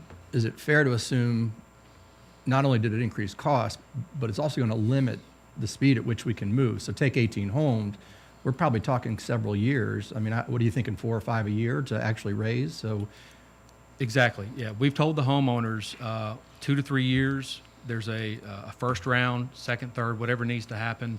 We wanted to give the homeowners the option or the chance to secure funding. So instead of all trying to get it done in next year, they have a few years to secure that funding. They're 17.5% of the project, which some estimates, I think in the letter I sent out to them, could be anywhere from 60 to 90,000 that they might have to put forward towards the project. But yes, so we're willing to work with them. And this first round with the allocated funding that the Corps has and the city has, we're thinking 3 to 5 homes, depending upon what the estimates come in, would be the first round in early 2022. just a couple more questions. So what's the prioritization? Is it first in, first out, or are we prioritizing location or effort needed? What's the prioritization of the 18 homes? Well, we, between the Corps and the city, we discussed that really it's first come, first served. Whatever homeowner can secure their funding and work with the city and the Corps to get their funding available, they'll be at the head of the line. Relative to the city's portion, if we started with 35, 36 on a budget of 850, is the 850, that's total cost, right? So if we're down to 18. That's with 18. That's with 18. The original $5 million cost estimate was for all 35. Gotcha. Okay. All right. Okay. All right, I'm good. Alderman Hanson. Knowing how construction goes in this day and age, are there any guarantees if these people enter into this? Are there any performance guarantees on the part of the contractor? I mean, if they get into it and leave their house upon stilts indefinitely, I mean, is there any language that's going to be in this to protect these homeowners? So this kind of goes, the way this program is structured is you would think something like this may be a capital project, something in a capital program, either federal or city level. The way the Army Corps of Engineers is handling this is the construction contract is between the homeowner and the contractor. So there's nothing between the Corps. The Corps ultimately reviews it and pays out. Everything goes through the Corps, but the actual guarantees and everything that related to construction is between the homeowner and the contractor.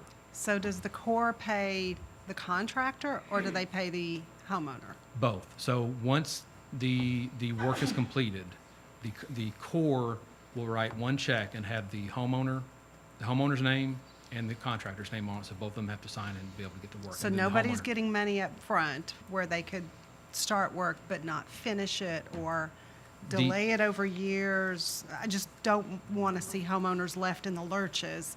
And I noticed on here it talks about housing up to 3 months. So there, But that is probably not a good estimate for a project like this on an individual home. So there's two things with that, yes. Second part first.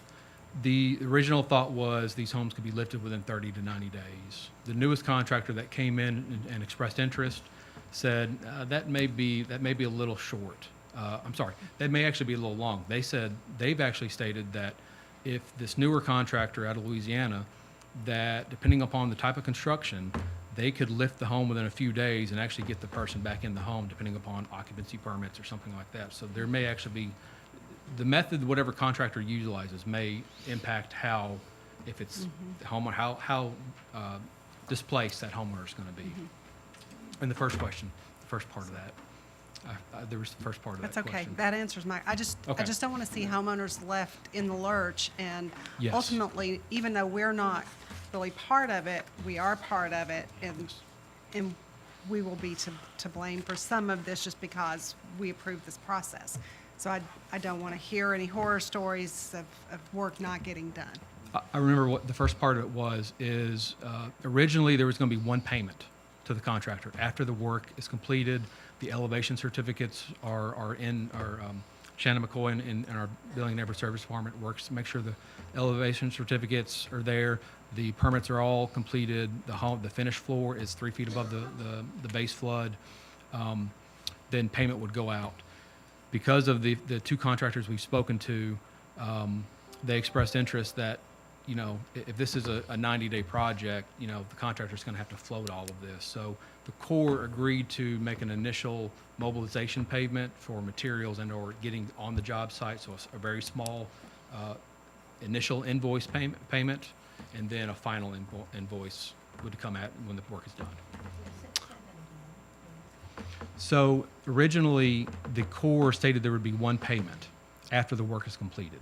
But the contractors expressed concern that they would have to float all of the construction costs for 3-4 months before they could actually get payment. So the Corps agreed that after all the contracts are executed, that first month they could invoice the Corps for mobilization, getting on site, getting material, so that they're not floating all those costs through the whole project.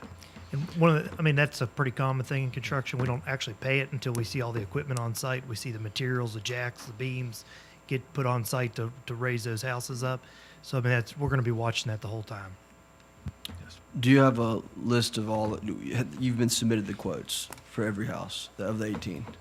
So we've had, the latest round, we have 5 estimates. And 5 of the 18 have estimates? Yes. That's after the third draft, and they range from anywhere from 300 to 450, 525, and one came back at 600,000. So I would love, and we know how high each of those houses have to be raised.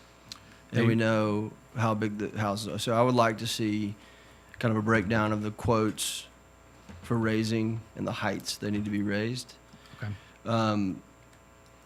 I think we made a commitment to these folks, and we've all been subject to the impacts of inflation, and so I'm inclined to obviously keep our commitment to support the raising of these houses.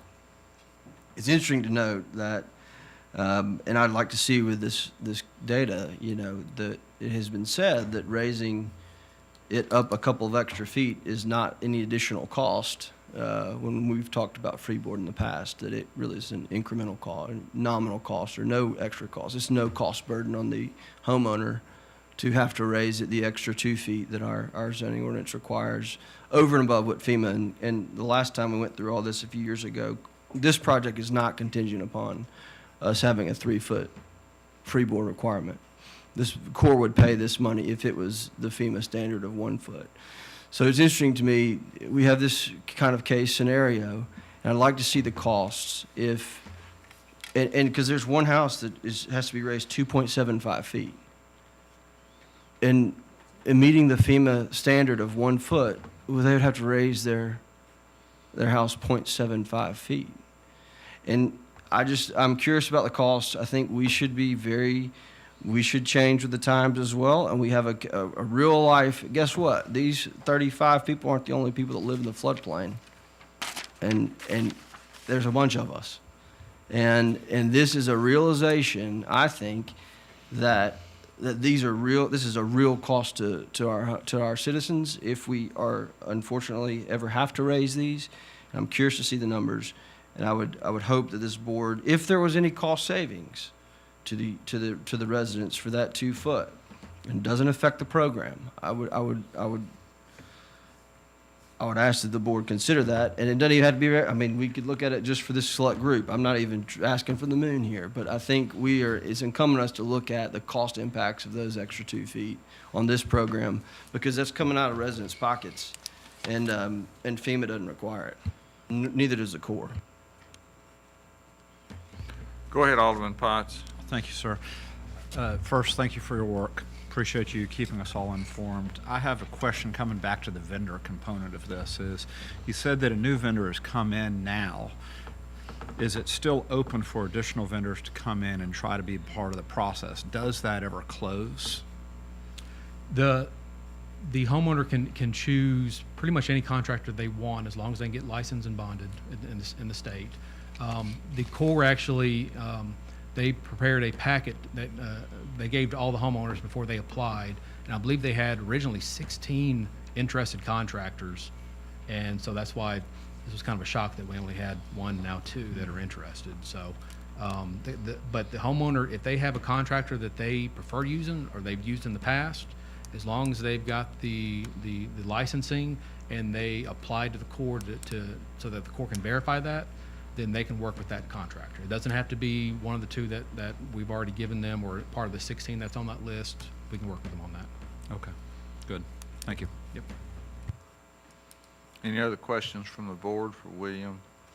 And I didn't have anybody from the homeowners that had questions, or at least wanted to make a comment, but William would be available to continue to that dialogue, and I think you've heard kind of the wish of the board, some inclination of what they're asking, so it's okay. Sure. Please come up here and we're going to forgive you. Okay.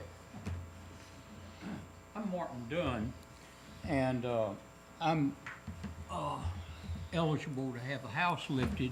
My particular house with 3 foot increase above the flood level, it's going to have to be raised 6 feet. Now, I understand what you're saying about lowering the cost if instead of the freeboard was 3 feet, 1 foot instead of 3 feet, it might save money.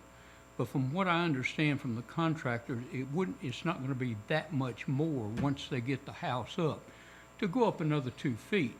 And here's the problem. We know with all these climate changes, we're getting so much more water now. I mean, we could have been like what's the town right up the road? You know, Waverly. that flooded so bad. It could have been us. We're only 60 miles away.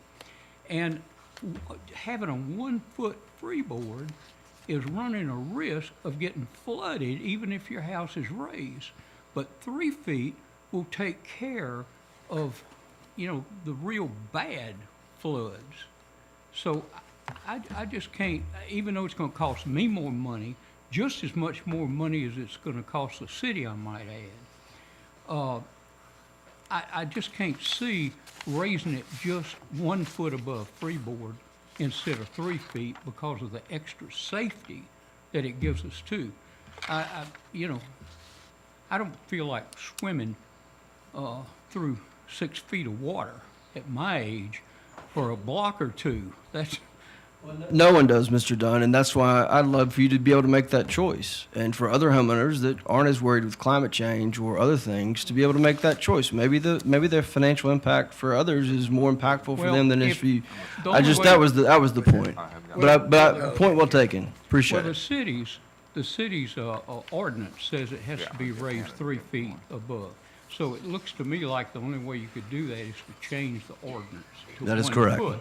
And if that's done, you know, is the Corps still going to go along with letting me raise it 3 feet? You could raise it 5 feet. I understand. I understand, we don't want to but get, I can't and I don't know, afford to but raise you it could 5 raise it feet. I 5. mean, I'm There, extensive. anecdotally, and I appreciate your comment. And 2 years ago, we went through this, and a lot of folks who live in the floodplain engaged with this. And it really is a choice. And like I live in the floodplain with 3 kids under 10 years old. So I assure you, I don't want to be swimming in floodwaters. But every property is different. If there's anything we've learned on this board, and I am usurping here, and I'm going to give the mayor the back the time, but I appreciate your comments. I'd love to talk to you about it because I'm as passionate about the floodplain as you are. All right, thank you. Thank you. We're going to keep moving along. Sure, come on. Ready to go right now? Let's get it done. William has been doing a great job. Shannon McCoy's been doing a great job. Your whole team have been doing a great job. I'm ready to go right now. I don't care if it's 5 feet. I just need to get it done. I'm on a month-to-month rent, and I can't live in my house because there's no mechanicals. So I'm ready to go right now. So I'm first. Give your name and address for the record. Thomas J. Bell, 154 Lancaster Drive, and 177 month-to-month. I'm not sure at the end of this month, but you can find me. But I just want to say they're doing a great job, and I understand the bureaucracy, but they're doing a great job. Thank you. And I would just say that, you know, I know when people have their funding, they're ready to go, first come, first serve. But the people who are living out of their homes right now, who are ready to go, need to be on that first because they're out of their homes. Agreed. Okay, we're going to go to proposed water and sewer impact fees. So we're bringing this back with a specific proposal and timeframe for implementing updated impact fees for water and sanitary sewer.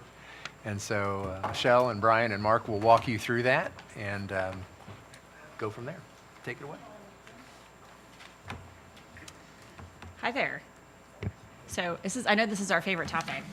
So Mark is the maestro tonight, and then I brought the brains, Brian, with me to help with some of the examples. So we're bringing this back again, and it's with purpose. So we'll kind of walk through the presentation. It's really kind of a compilation of all the presentations we've gone through so far. And then the next intent, we'll go through the next steps also, but it's to kind of start with the ordinance change, right? So that's where we are. So let's see. So the first is the agenda. So we're going to talk about kind of why we're doing this. I know we're rehashing all this, but I just wanted to bring this up again. The methodology that we're looking at, the different types of impact fees that we have. So we have 2 of them. The proposed changes. We'll go over some example calculations to kind of refresh some memories and some of the resources that we've created to help guide a developer through this. And then we'll talk about, we'll provide our recommendations. So kind of this is the rehashing part of it. So why are we doing this, right? So we've already determined that the meter size is not that equitable to capture the impacts to the system, right? So, you know, we've long talked about how wastewater is not created equal, right? So we have different demands on the system that we need to account for. Right now, we charge impact fees based on the size of the meter, which are oftentimes inaccurate, especially when we get between water and sewer, and that's what we're hoping to kind of correct. So so why should we increase these? Obviously, things are getting more expensive, as you know. It's more expensive for us to add capacity to the system. You know, pumps are not the same. You know, when we put in a new pipes are not the same, you know, cost as they used to be. You know, the labor to do that work is not the same as it used to be. So we need to account for that cost. And the other part of it is kind of just an overall kind of grander scheme is that by increasing the impact fees for new impacts to the system, right, we're reducing the overall demand on ratepayer funding. So, you know, as we look toward, you know, a potential new south facility and, you know, borrowing money for that, we have to account for that in our rates, right? And so this would allow us to have to procure some of that money beforehand so we can reduce our ratepayer funded amount that we need. So rehashing again, so one of the ways we've talked about is a single family unit equivalent. Lots of other municipalities use an SFUE as well. Other ones use different types of methodology. But as we've kind of worked through this and we've gone through the examples, this is really the way that we can see to kind of bring, we talked about making wastewater equal, right? So I can equivalently pull all the demands into the system on a single playing field, right? This kind of eliminates the guesswork on meter sizing, right? So it takes away that because it's no longer based off of that. We decided to use, and Brian, I'll go into this, we decided to use the SFUE and then the associated like building occupancy and that sort of stuff, because that's what we know firsthand. That's what we know when a building it's an inception phase, right? We don't know the number of parking spaces, we don't know the number of people that are here, we know how big the building is. So getting back to the SFUE, it encourages the use of fire suppression systems because we're no longer basing it on the size of the meter, right? That's where the fire demand comes in. So we have one single family house is one SFUE, and then we could have multiples of that. So as Brian will go over, apartment homes or smaller a smaller fraction of an SFUE, and then we have businesses to industrial or larger ratios of that SFUE. Okay, so for the definition of an impact fee, right? So it's a contribution of capital toward existing or future plant facilities necessary to meet the needs of new customers, right? So we have two different types of impact fees that we use that will go on in the next slide. But the fees that we collect from those impact fees are intended to provide to fund the additional capacity that's needed for those new customers. So the two types of fees that we have are the equity buy-in method, which is what we use for the collection distribution system, right? So that's taking all of the capital that we've spent so far, and that's bringing a new customer up to that same level playing field. So that's the equity buy-in, and then we have the incremental cost method, which is what we use for our treatment facilities. And those are specifically associated with new growth, right? So I can treat our existing customer base with the facilities I have. I need a new facility to treat new growth. And that was used for the expansion of the water plant, and then for the Claude Yates facility, and then that's what we also used for the potential new south facility as well. So let's see. So I have so this is also a rehash as well. We've seen a presentation on this. So these are the water fees that we've determined. And what we did is we actually used the existing Franklin customer base to kind of determine these numbers.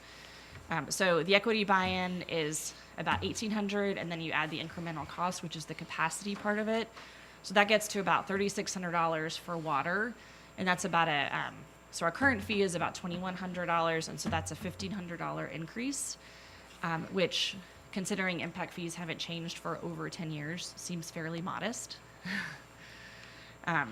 So the next one is the sewer part of it, and this is where it gets a little bit trickier. So this is where we we looked at the incremental cost of it. So bringing a new facility, a new treatment facility, right? And so this is where, so we'll go over the cost in the next slide as well, but I wanted to talk about this one a little bit. So these are all of these costs outlined here are the costs that we anticipate for the new facility, for a potential new facility. But these are the costs we're estimating now, right? And as we've seen, things are getting a little crazy, right? So, these are what we've estimated to develop this cost. But obviously, we'll need to, revisit this as we get further and further down the road. So the incremental cost for the potential new facility would be an additional close to $10,700, I think a little bit over that. And then if we go to the next slide. So these are the summation of the sewer part of it as well. So we have the equity buy-in, so that's for the collection system as well. About $2,400, the incremental cost for the existing treatment facility that we're doing. So obviously accounting for that large investment that we're making there. That's the $3,600 about. And then we have the potential new facility, right? So while the costs that we just looked at include all the way to construction of a new facility, we are incurring some of these costs right now, right? So it's only appropriate to include those costs. We have not a design contract, we have an evaluation contract, we have the construction of the pilot facility, we are incurring those costs. So our current impact fee is about $3,500. The change is about $13,000. So we're proposing to increase it to $16,719 per SFUE, right? And it's important to note kind of that bottom bullet. So the impact fees that are related to the treatment is most of that cost, right? So the impact that we're seeing from development and from additional capacity is most of that cost. So I think that's really important to note and to kind of to touch on. So Brian's going to kind of walk through the methodology part of it and kind of some of the tools that we've developed to help walk through these calculations. Does anyone have any questions so far? Okay. Go ahead, Alderman One Peterson. question. How much of our capacity on the new plant that we're finishing up now, how much of it is being used at the present time, will be used whenever it's completely owned? Yeah, so the capacity is being expanded to 16 MGD. We're currently probably running about 10 to 11 MGD. Okay. Say that again. We're about 10 to 11. Yeah, Okay. but those flows vary from, Sure. they're very based on seasonal. Yeah, sure. And I just wanted to, it's important to note that it's a discharge capacity. So we have the discharge to the river, that's what that capacity, that Right. permitted capacity is based on. Good point. And, we have offsets related to reclaimed water use and Okay. really plant water that's used on site as well. So Okay. I just wanted to make sure that that was clear. So we've got leeway at this point, yeah. So we have some extra capacity built in, yeah. And we're working on with the construction of the reclaim pilot, or I'm sorry, the reclaim booster station, is only hoping to augment that down south. So I'll turn it over. Thank you, Michelle. Since the proposal is to go to an SFUE method of calculating the impact fees, the Water Management Department, they developed a handbook called the Single Family Unit Equivalent Handbook for Water and Sewer and Impact Fee Determination. And essentially what we've done is we took the use groups or occupancy use groups from the 2018 IBC, which primarily one table represents those groups for non-residential uses. Second table we developed inside this handbook is a table specifically for residential. And in the tables, the first table, it shows occupancy load factors, which is pulled from the 2018 IBC. That basically gives us what the occupant load of the proposed facility would be. And the second table are demand factors. And in those demand factors, those were pulled from references from TDEC that gave ranges of what kind of flow per person you can expect for those use groups. And it also, in the residential, we also done those by unit. So next slide, it kind of outlines. And if I could interrupt, Brian, so occupancy load is basically the number of people that are going to be in that non-residential facility. So just want to make sure that's clear. So the reason we've got these tables is that when we have an applicant apply for availability, essentially what he will do, he will pick his use group for what he's wanting to do. He will take the square footage of his building. So there are two things he will need to know. What anticipation for a use group is he going to have? And what is this proposed square footage of his building? Okay? For residential, it's just simply the number of units, and we multiply that by the 350 gallons per day. So with that, we'll go through our first example, calculation number 1. In this calculation, it's a 2-story building, bottom floor commercial, and the top floor is office space. So this was an actual facility that was built in Franklin. So in the application process, the developer or applicant would pick Mercantile, of course, for 20,000 of the square foot of the building, and then you pick business for the other half of the building. You multiply the square footage, or you take the square footage of the building, divide it by the occupancy load factor for each use of that building, then you multiply it by the distribution factor. That will give you the flow rate or the gallons per day of that building in its use. You sum those up, divide it by 350, and that gives you the total number of SFUE equivalents for that proposed facility. Then you take the 28.1, or in this example, 28.14 single-family unit equivalents, multiply it by the proposed impact fee. And that will give you the total anticipated cost the impact fee would be. So we do that for water, and we also do that for sewer. So in this first example, you can see the total impact fee would run about $572,452. Brian, if I can interrupt again. So just wanted to point out too, we have multiple water utility districts in the city of Franklin. So this example would apply to a development within the city's water utility district. Obviously, we wouldn't be charging a water impact fee in Mallory Valley, for example. So I just want to make sure that's clear. Okay. Our next example is a 50-unit apartment complex developed within the city consisting of 25 one-bedroom homes and 25 two-bedroom homes. As stated, residential, we're doing that by unit. So in this particular example, for the one-bedroom apartment, a 250-gallon per day unit is what is assessed, multiplied by the number of units to get the gallons per day for that portion of the development. The second one is for the first one's for one bedroom. The second one is for a 2-bedroom, which is a 300-gallon per unit per day assessment. You get 7,500 gallons per day. You sum both of those up. You divide it by 350, the single-family unit equivalent. It gives you the total number of SFUEs for that particular development. And what we do with these numbers is we put these into our models. We run and check capacity with our system to be sure that we've got capacity. And we also, if it's limited, we flag those out to see what kind of capital improvement plan needs to be done. But that's how we use this information.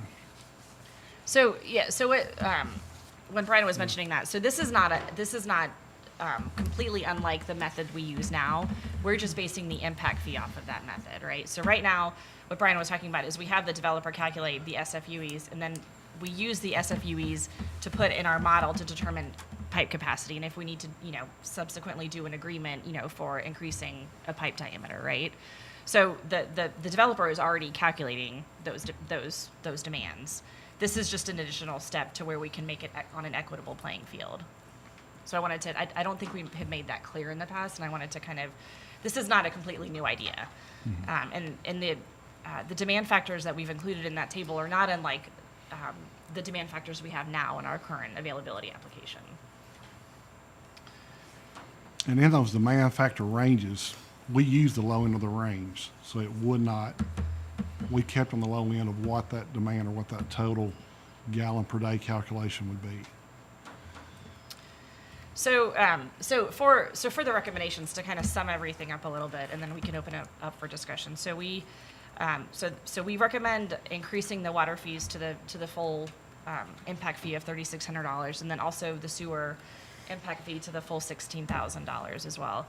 And so I know that's a jump, but if you, because we're incurring costs now, right, we're doing the appropriate planning to, to determine if a facility is needed and what type that needs to be, right? So we're doing that planning now, we're incurring those costs. It's only appropriate to, to start collecting that revenue for those fees to put toward that cost.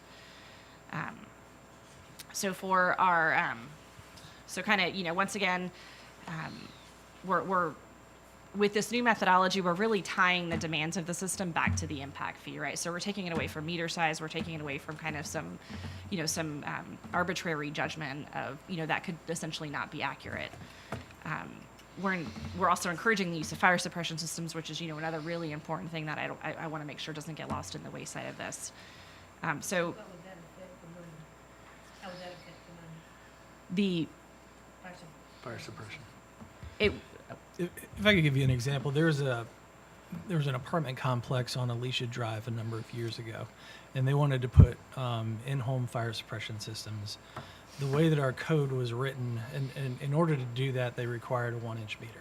A larger meter. A 1-inch meter size. So per our code at the time, they would have been required to pay the impact fee on a 1-inch meter versus a 3/4-inch meter.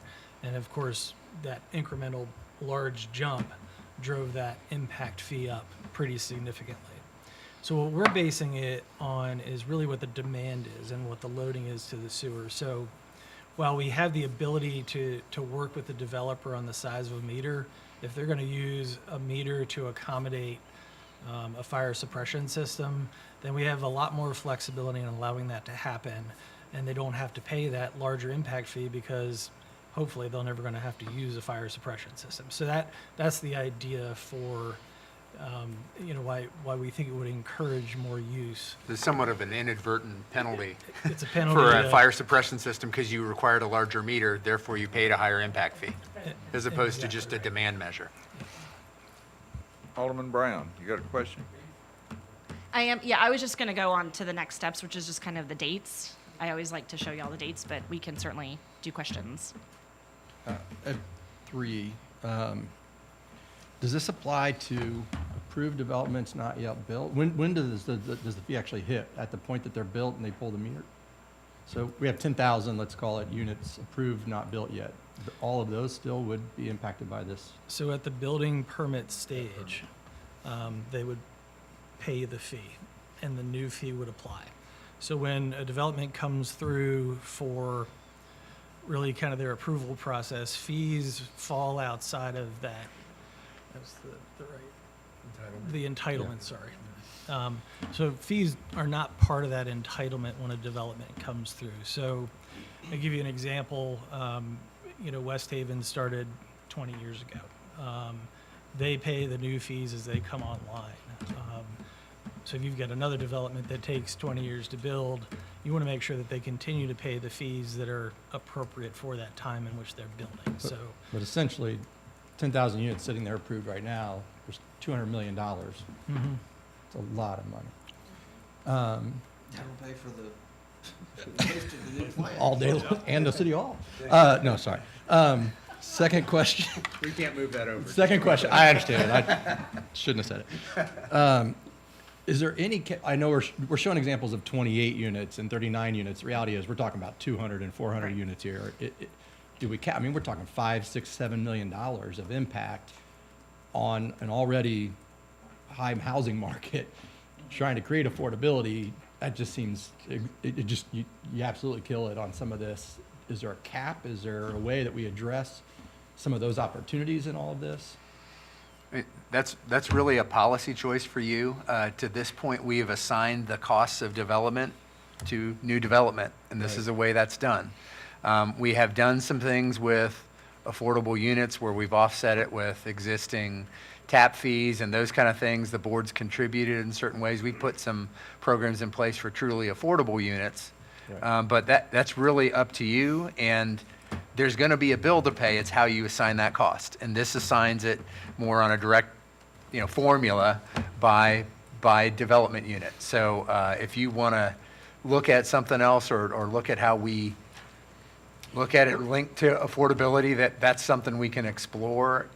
You're still going to face those costs, though. So does that land on the ratepayer? Does that land on some other program or some other source that you identify? So those are all options and choices that we have. I guess that leads into my third and final question, which is I guess what I'd love to see is I'd love to know what the developer reaction is, and not I like it or I don't like it, because I can probably guess what that looks like. I mean, what do we think that the intended reaction is going to be? Are we going to see less bigger developments? Are we going to see more of them? Are we going to see less attempted affordability? Like, I would love to know what the unintended consequences are in our developer community.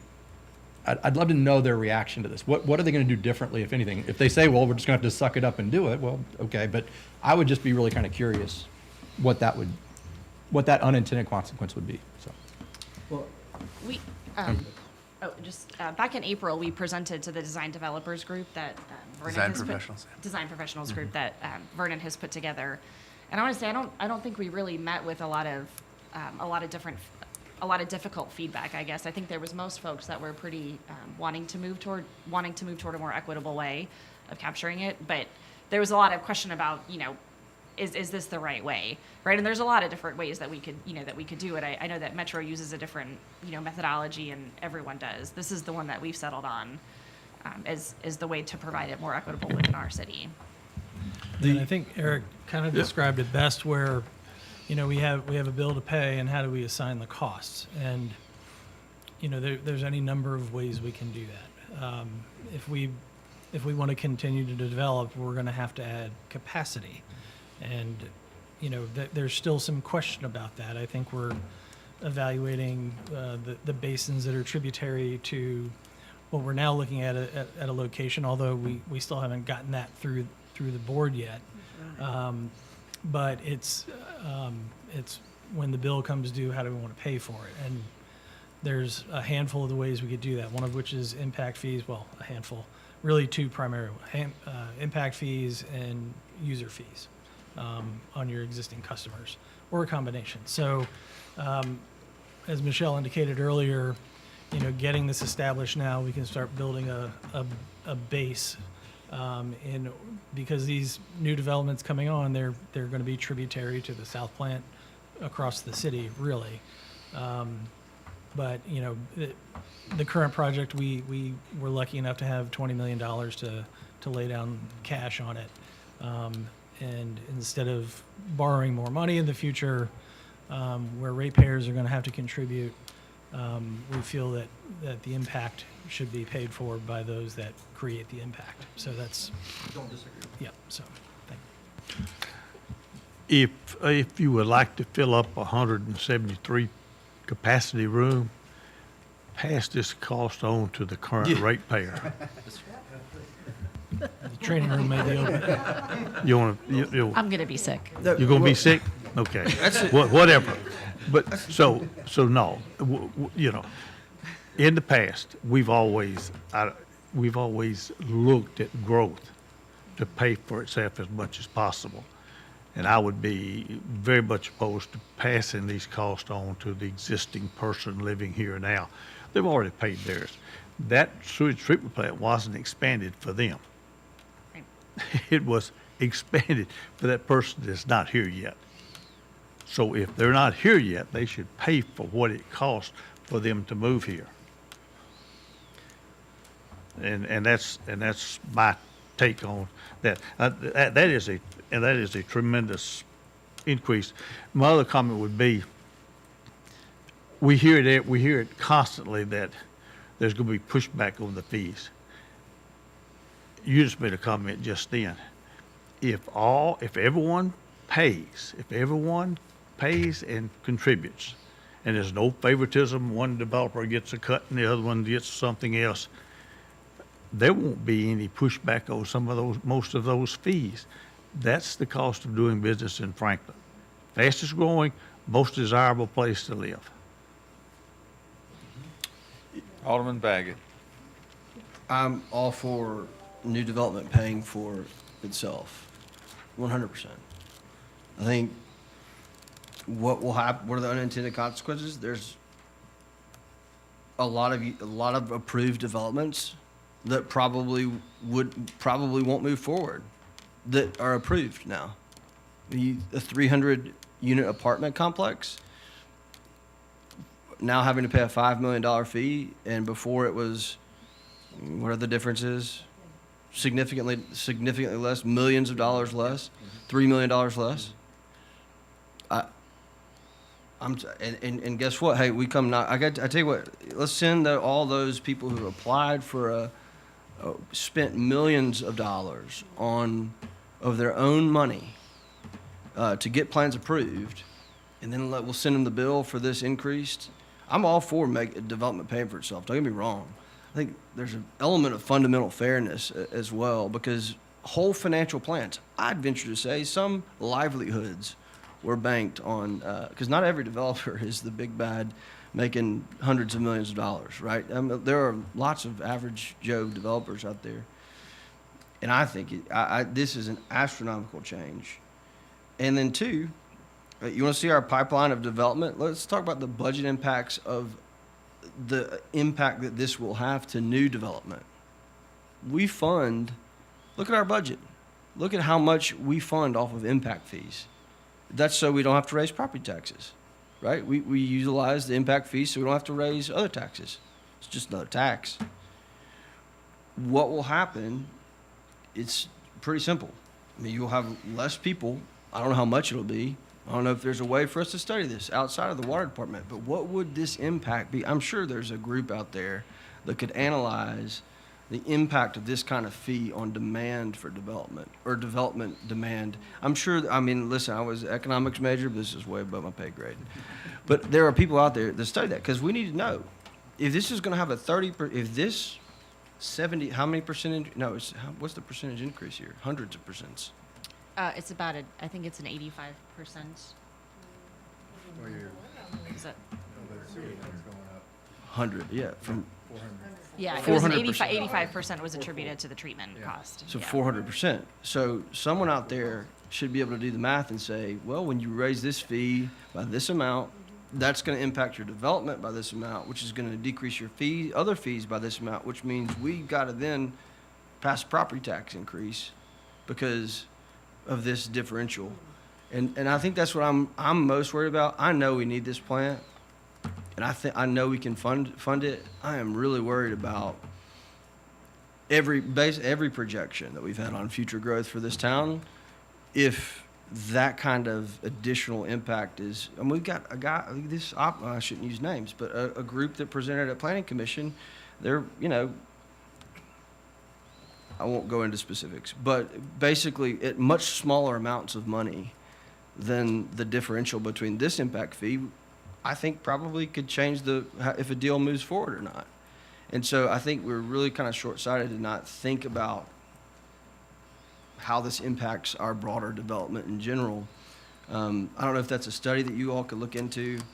It's a real concern, and I certainly don't want to do something that will put us into a position in a few years where we would be looking at budget issues because of slowing development. Because this will slow our growth, which is not a bad thing in some regards. Could I get a clarification? You said that the choices were impact fees or user fees, and the user fees are what we charge for water Those are your and rates. sewer, or the regular rates. And Alderman Baggett said property tax. Yeah. You can Property You tax. can't use property tax. Yeah, property tax does not fund. Yeah, Yep. rates. It's effectively a tax to everybody instead of just the new people. I'm sorry. Thank you for that clarification. We probably need to talk some more about this because there are a lot of things that haven't been said yet, and look at some numbers, but there are also some other things. Like putting the. So it needs to come back again, and let's have some Absolutely. more discussion. And we're Absolutely. coming up on time, Yeah. and we've still got a few items to go. What is it they should bring back? What is it you Give should us bring some- back? Give us- I don't know. I mean, we can come back and talk to you further. I'm not sure we can give you a definitive answer Yeah. to your question. Absolutely. I just, honestly, I don't know that you can say, this is going to go up and this is going to go down when you do it. You can logically say there's a linkage, but I'm just not sure what we can tell you on that. I mean, we can try to explore what that might mean. I don't know. We're trying to look at the reasonably anticipated costs and allocate them in a way that has development pay for it, which has been the general policy guidance. But we can bring it back in 2 weeks or, You know, just and to give. just have further discussion. Just to I know give we're some against time. examples of, you know, what'd you say, the 300 unit development, see what they're paying under our current and what they would be paying then, just to let us see that. But I want to also say that talking about the southeast sewer treatment plant, think about what's right downstream from that, our water treatment plant. And so we're going to be getting the sewer treatment plant is going to be putting things back in the river right before our water treatment plant. And the quality of water we're discharging is better than the Is better quality than of what's the in water. Well, in the river. but still. Yeah, I understand your point. How about item 4 is to deny sewer availability for 4268 Columbia Pike? This is the topic we talked about 2 weeks ago. We did meet with the property owner, a week ago Monday to discuss it, and essentially, the proposal we made was to have an agreement in association with this property that would provide for the opportunity for the city to annex this in when it was contiguous, and to provide for really a parallel submission of their development plans as they go into the county, just so that we can see it, be aware, provide any input in terms of how it might be impacting other properties around in terms of development. So we've made that proposal and shared some language related to it. I don't know that we've been able to totally resolve that, but we've put a proposal out there that we think helps provide some connection into managing the growth process and allows them to move forward. The property owner has shared with us that they do have a contract to sell the property to another owner. So that to me says all the more you might want to make sure you're still in the game in terms of understanding what's going forward.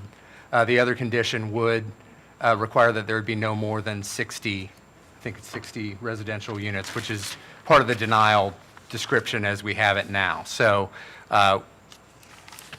since we don't have a full response to that yet, I think you might want to consider another 2-week deferral because we don't have an answer. I would suggest, though, that you don't just give it away.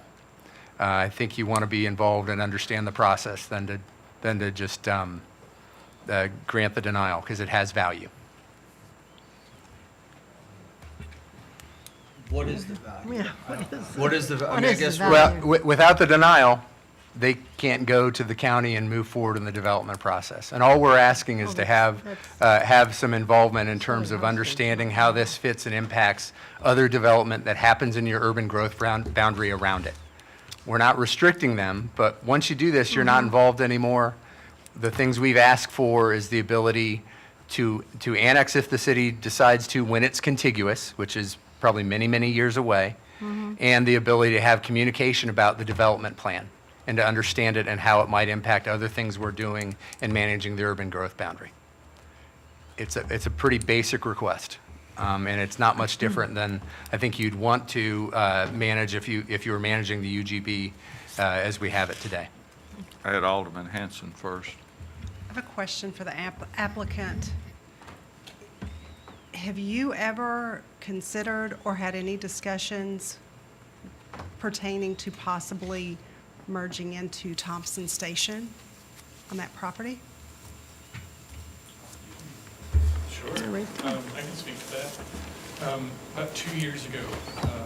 Is your mic on? Should be. Okay. Can you speak closer? Yeah, Is that better? Thank you. It was about 2 years ago, my client requested annexation into the city of Franklin. And we were denied by the board, mayor, and alderman for initiating the process. Not denial of annexation, but just the initiation of the process. And at that point, it was clear to us that the vision for this property was to be rural in character. Thompson Station has a very similar paradigm for this area of kind of their northern boundary. They want that rural character coming into Thompson Station. The Mount Thompson Station is open to growing the urban growth boundary, but understands that the line for the city of Franklin's urban growth boundary is kind of established by committee and would not include this area as a part of their urban growth boundary expansion. But my client now has an interest in subdividing this property into 5 to 10 acre lots. The reason 60 is the number is that if you divide 300 acres by 5, that's 60. The reality is we're probably looking more like 45. We have been told that sewer is not available for this property, that sewer is not going to be available for this property anytime soon. We were told that 1.5 miles was too far away from the city's current city limits to be annexed into the city of Franklin. And many of the properties down Goose Creek Bypass and Columbia Pike are in that same size range, 5 to 10 acres in size. So this seems very consistent with a lot of the more rural character development that's out there today. So the reason I ask is there is talks with Thompson Station right now to annex in this portion, which is item C. Item B is your client's property. If you go into Thompson Station, you can become a 200-unit subdivision. And I just want to make sure if we're making a decision that there's not something else under the table that we don't know about, because this is awfully close to here. And these people are alarmed that they're going to possibly lose a Franklin address to Thompson Station. And if you annexed here, you would get infrastructure from Thompson Station, which would allow for a larger subdivision. So I don't want to do anything that harms other citizens. At the same time, I don't want to deny you of something that you need also. So I just need to know that I'm making a proper decision. Yeah, I think it's an excellent question. We have not had any discussions with Thompson Station. I am very familiar with the property that you're talking about. Know the previous owner, know the current owner. The whole subdivision.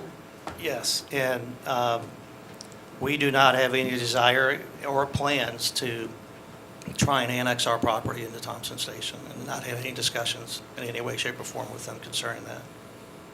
Would that be allowed because it's in our It really wouldn't. It's outside of it's in our UGB, and it's planned to remain in our UGB. So that has not been brought up by Thompson Station. They've got their own challenges in terms of capacity. What's the first point that in the I apologize, was there somewhere, the first, there's two conditions. One, enter into an annex. First of all, I've never seen an annexation agreement. I'm more inclined to the second one, which I think is just being a good neighbor and, hey, submit your documents to the city and the county for us to, coordinate. I think the development plan, which maybe there are some synergies that make sense for our long-term plan and what you do there. I don't know. But the first one is what is that? Well, we do that quite frequently when we're extending sewer service. Yeah. So we're granting sewer service and we're saying we'll annex you when you're contiguous or at the city's discretion. So that's the thing of value that we're giving in that situation. This is the thing of value you're giving is the denial, which allows county development to move forward. So it's not quite the same thing, but we do annexation agreements fairly regularly when we are working with something of this nature. Now, this is a denial. This is not a grant of service, but what we're saying is, hey, let's at the city's discretion, when it's contiguous, so it's a ways out there. And I don't know that would ever happen, but it gives you the ability to do that if it's in the city's best interest 20, 30 years from now. I'm trying to just preserve that capability. I don't think it harms this development at all. And then the other element is just to provide for that communication so that we understand what, if any, impact it's having on the rest of your UGB. So it's really just an ability to manage this area, this really one of your furthest areas of your UGB, when this development is happening kind of out of sync in terms of timing with other things that might be happening in the UGB. Got Alderman Berger and then Alderman Peterson. Are you done? Okay. Actually, we don't see this all the time. We don't do this. I've never seen this happen. when we grant people sewer who are in the county, we ask them to sign an affidavit that they will agree to be annexed in at our future time. That happens all the time. I've never, on this board in 18 years, seen us require them to say they will annex in when we're just denying sewer to you. So I'm having heartburn with that one because I've never in 18 years seen us do that. Basically, what I read here is contingent on an agreement for annexation of the property when it becomes contiguous to the city limits. I don't have any problems sharing development documents with the county and the city, that they would share that, so we would have proper comments. That's fine with me. But for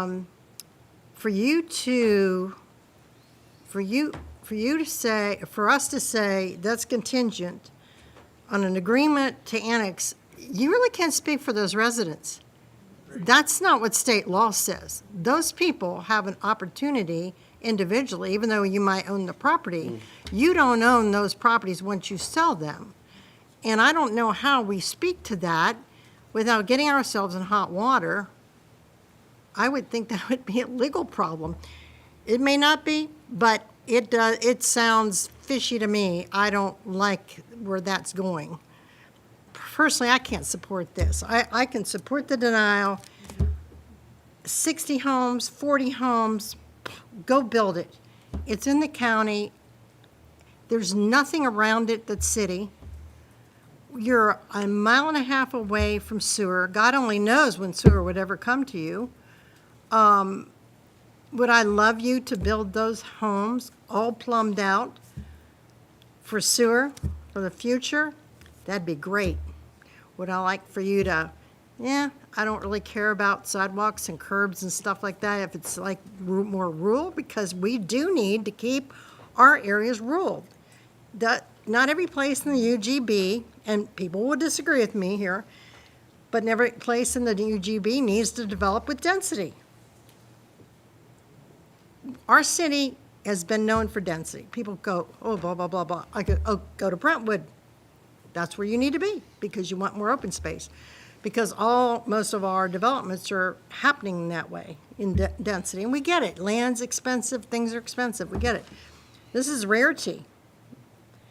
I think we need more subdivisions like this. I think we need more developments like this.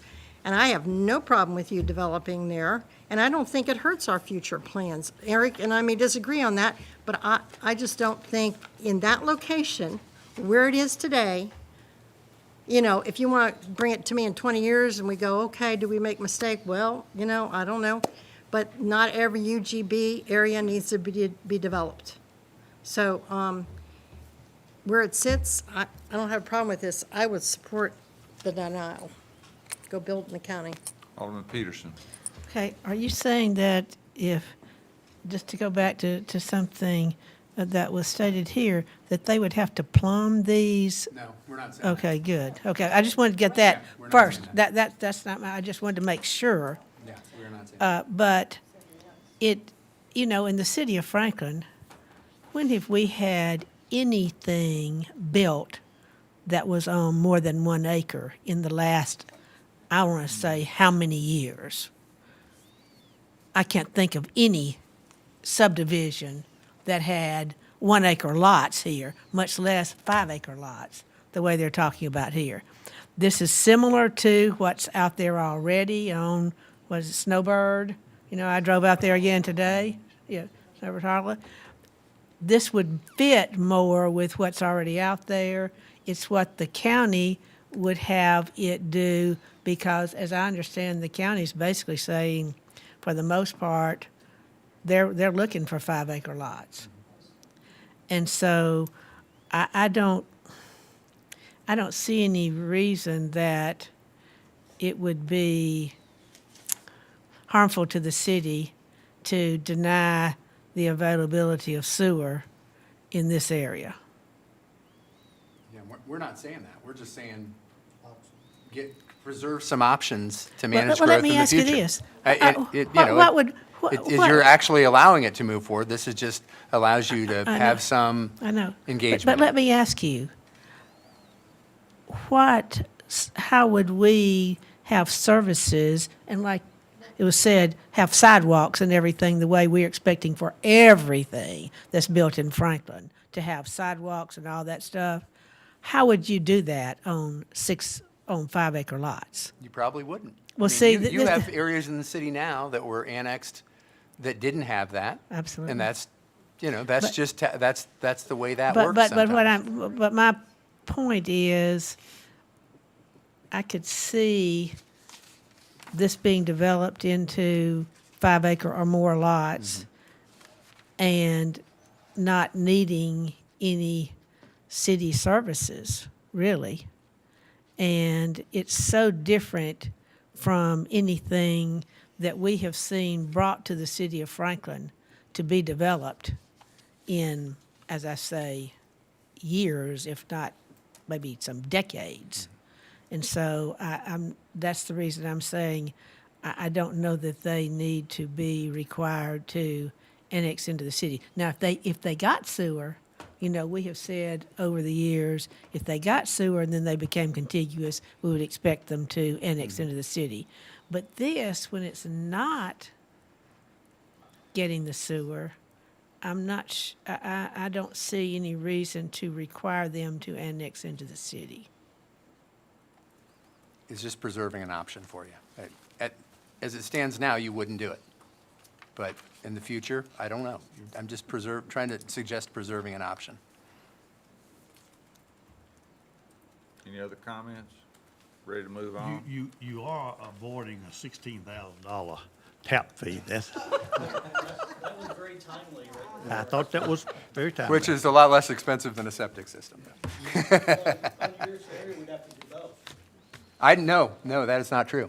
We have not said plumb out the houses. We have not said that. And we have not said we would require you to tie onto sewer. That's not what's been said at all. The agreement that was presented to us would require, so we're going to put septic tanks in to start. Mm-hmm. The agreement presented to us was at our expense, we would tie into sewer when you have it provided and pay all associated fees. So we'd be paying for the No, septic tank no. up front. That's And not then we'd what it paying some future impact fee that we don't even know what it is right No. now. What That's what it you're trying to says get us is to agree to. Is that if future property owners sought availability and wanted to tie on, it would have to be done at their expense. What has happened in other neighborhoods, and I'm not saying it happened here, septic systems have failed. They have no good option for secondary fields or something else, and they come to us and they say, we want to be on your sewer system because of these failures. And what we do is we create a special assessment approach so that they pay their way to get on the system at their request. So that's what that gets at, is if that ever occurred and these residents requested it, that's how it would work, because that's how we've done that in other situations. So it is not require it, it just establishes wait. how we work with folks when and if they request to be on the centralized system. Okay. So it's not a requirement that we would force you to do that, is if you request it, you pay your way. Okay, now, I was holding in my seat here. That makes no sense again to me. That makes no sense again to me because it says contingent on an agreement for annexation. So in order to deny you sewer, we're saying it's a contingency. They have to agree to annex in the property when it becomes contiguous to the city. You don't get out of that. At the city's discretion, Yeah. yeah. And if the homeowner doesn't want But that to. doesn't have anything to do with the sewer question we just talked about. No, but what if the people don't want that? The individual homeowners don't want that. You can't. If the state law is still the same, we can't. Even though they'd signed that on a contingency, that they would be annexed in. Okay. We can't force them to annex in. The contingency means nothing because once these people get in the house and they say no, we can't force them unless we change state law again. Well, It's late. It's I don't want just to like get you into do this. with the annexation agreements now. You have sort of a commitment made in the future. You do it now. Anybody else? All right, let's move on to item 5, which is review a plan for extending temporary and permanent sanitary sewer infrastructure along a section of Long Lane that will allow the Refuge Center to proceed with development and the Montessori School to proceed with annexation. So this, I think Mark's going to walk you through this, but we've been working with this property owner related to previous plans, which had been to extend the sanitary, the gravity line to this site. That cost and that timing is made that challenging, and we're looking at ways to manage that, both on an interim basis and a longer-term basis, and we'll kind of walk you through that. Mark or Vernon? Sure. And we've Thanks, got sir. Amy and Greg here on this property as well. So, yeah, thank you.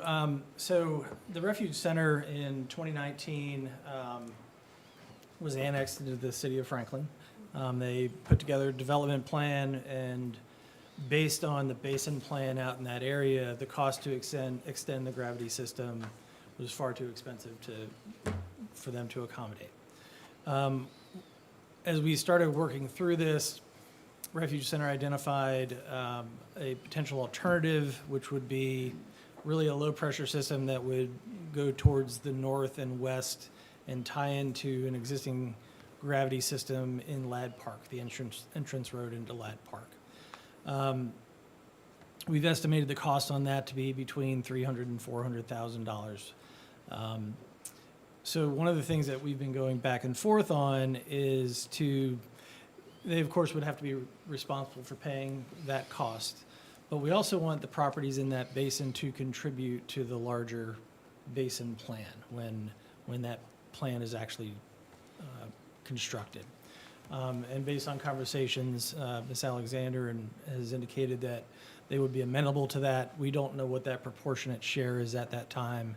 That's something we're still working through, and would end up in a development plan that we would create based on your guidance tonight. So at this point, one of the other alternatives we looked at too is a low-pressure system to serve the entire basin. We're kind of stepping away from that option, but we're trying to find out what a cost would be for that as well, should we build out the entire basin. So where we stand tonight is that the request from the applicant is to allow them to proceed with a temporary low-pressure system serving that one property. Montessori School used to be part of this equation, but they no longer are, as we understand it. And they could proceed with their project, allowing them to meet some fairly tight schedules that they're under with respect to leases, et cetera, that they have going on. So, Vernon, is there anything you want to add to that? Thank you, Mark. Good evening, everybody. To be quick, Mark laid it out well, but there's a couple points. The guidance we receive from you will give us the direction we need to create a development agreement. Again, Mark said for the temporary system, which is really a throwaway system, whenever the gravity line gets installed, it'll probably be between $300,000 or $400,000. Based on our very preliminary estimates, the gravity sewer, a proportionate share from the 8 or 9 property owners, because we don't know what their development would probably be around $400,000 as well. And we would ask the Refuge Center to put up a letter of credit so they contribute their share towards the permanent gravity system, which they're amenable to. Amy can speak for herself, obviously, but there's a timing issue and the valuable services they provide the community. But we've spent quite a bit of time trying to navigate this, and we're just simply looking for guidance from you so we can go and work with them and our law department on a development agreement, and then future development in that area would be subject to whatever formula we land on. Those are rough numbers that Mark and I have shared, but that's it, correct? All right. Thank you. You've got a $400,000 throwaway, and then you've got a $400,000 when it becomes available. So the refuge center's out $800,000 with that calculation, right? That's the idea of sharing those very ballpark figures with you, so you have that understanding. You want it to go northwest. Yes, it will go along Long Lane and then take a right into Ladd Park.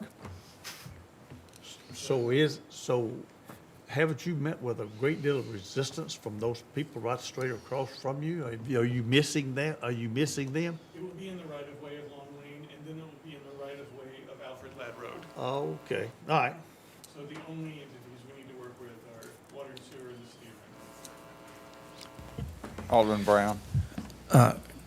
Clearly a much-needed resource right now, more so than ever. I would imagine to wait to get property owners on board and to wait for that gravity line, we're probably talking a 2-year delay, I would assume 2 to 3, which I think would be a real detriment. I fully support, obviously, you got to raise every dollar that you got to do, but I think the community knows the value, they know the need, and I would fully support you getting your temporary in place so you can get moving and helping our community, and then we deal with it the next time around. When we got to do the gravity line, we fundraise again, right? So fully support you getting up and going as quick as possible.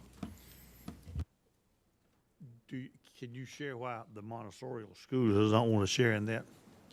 Can you share in that if it's something? I can, a little bit. I've had plenty of conversations with both entities. The Montessori school had purchased the property adjacent, which has the single-family home on. And they were really, how shall I say, scrambling to get in that house and make the needed changements, get water to it, not only the sewer. And they decided that because the school year was so quickly approaching, that they have lease space on Columbia Avenue next to the Lasco property. So they're operating now, and I've heard, and this is I only heard, that they're looking at their options for that property. And also remember, it is in the county. It's not in the city, annexed to the city yet.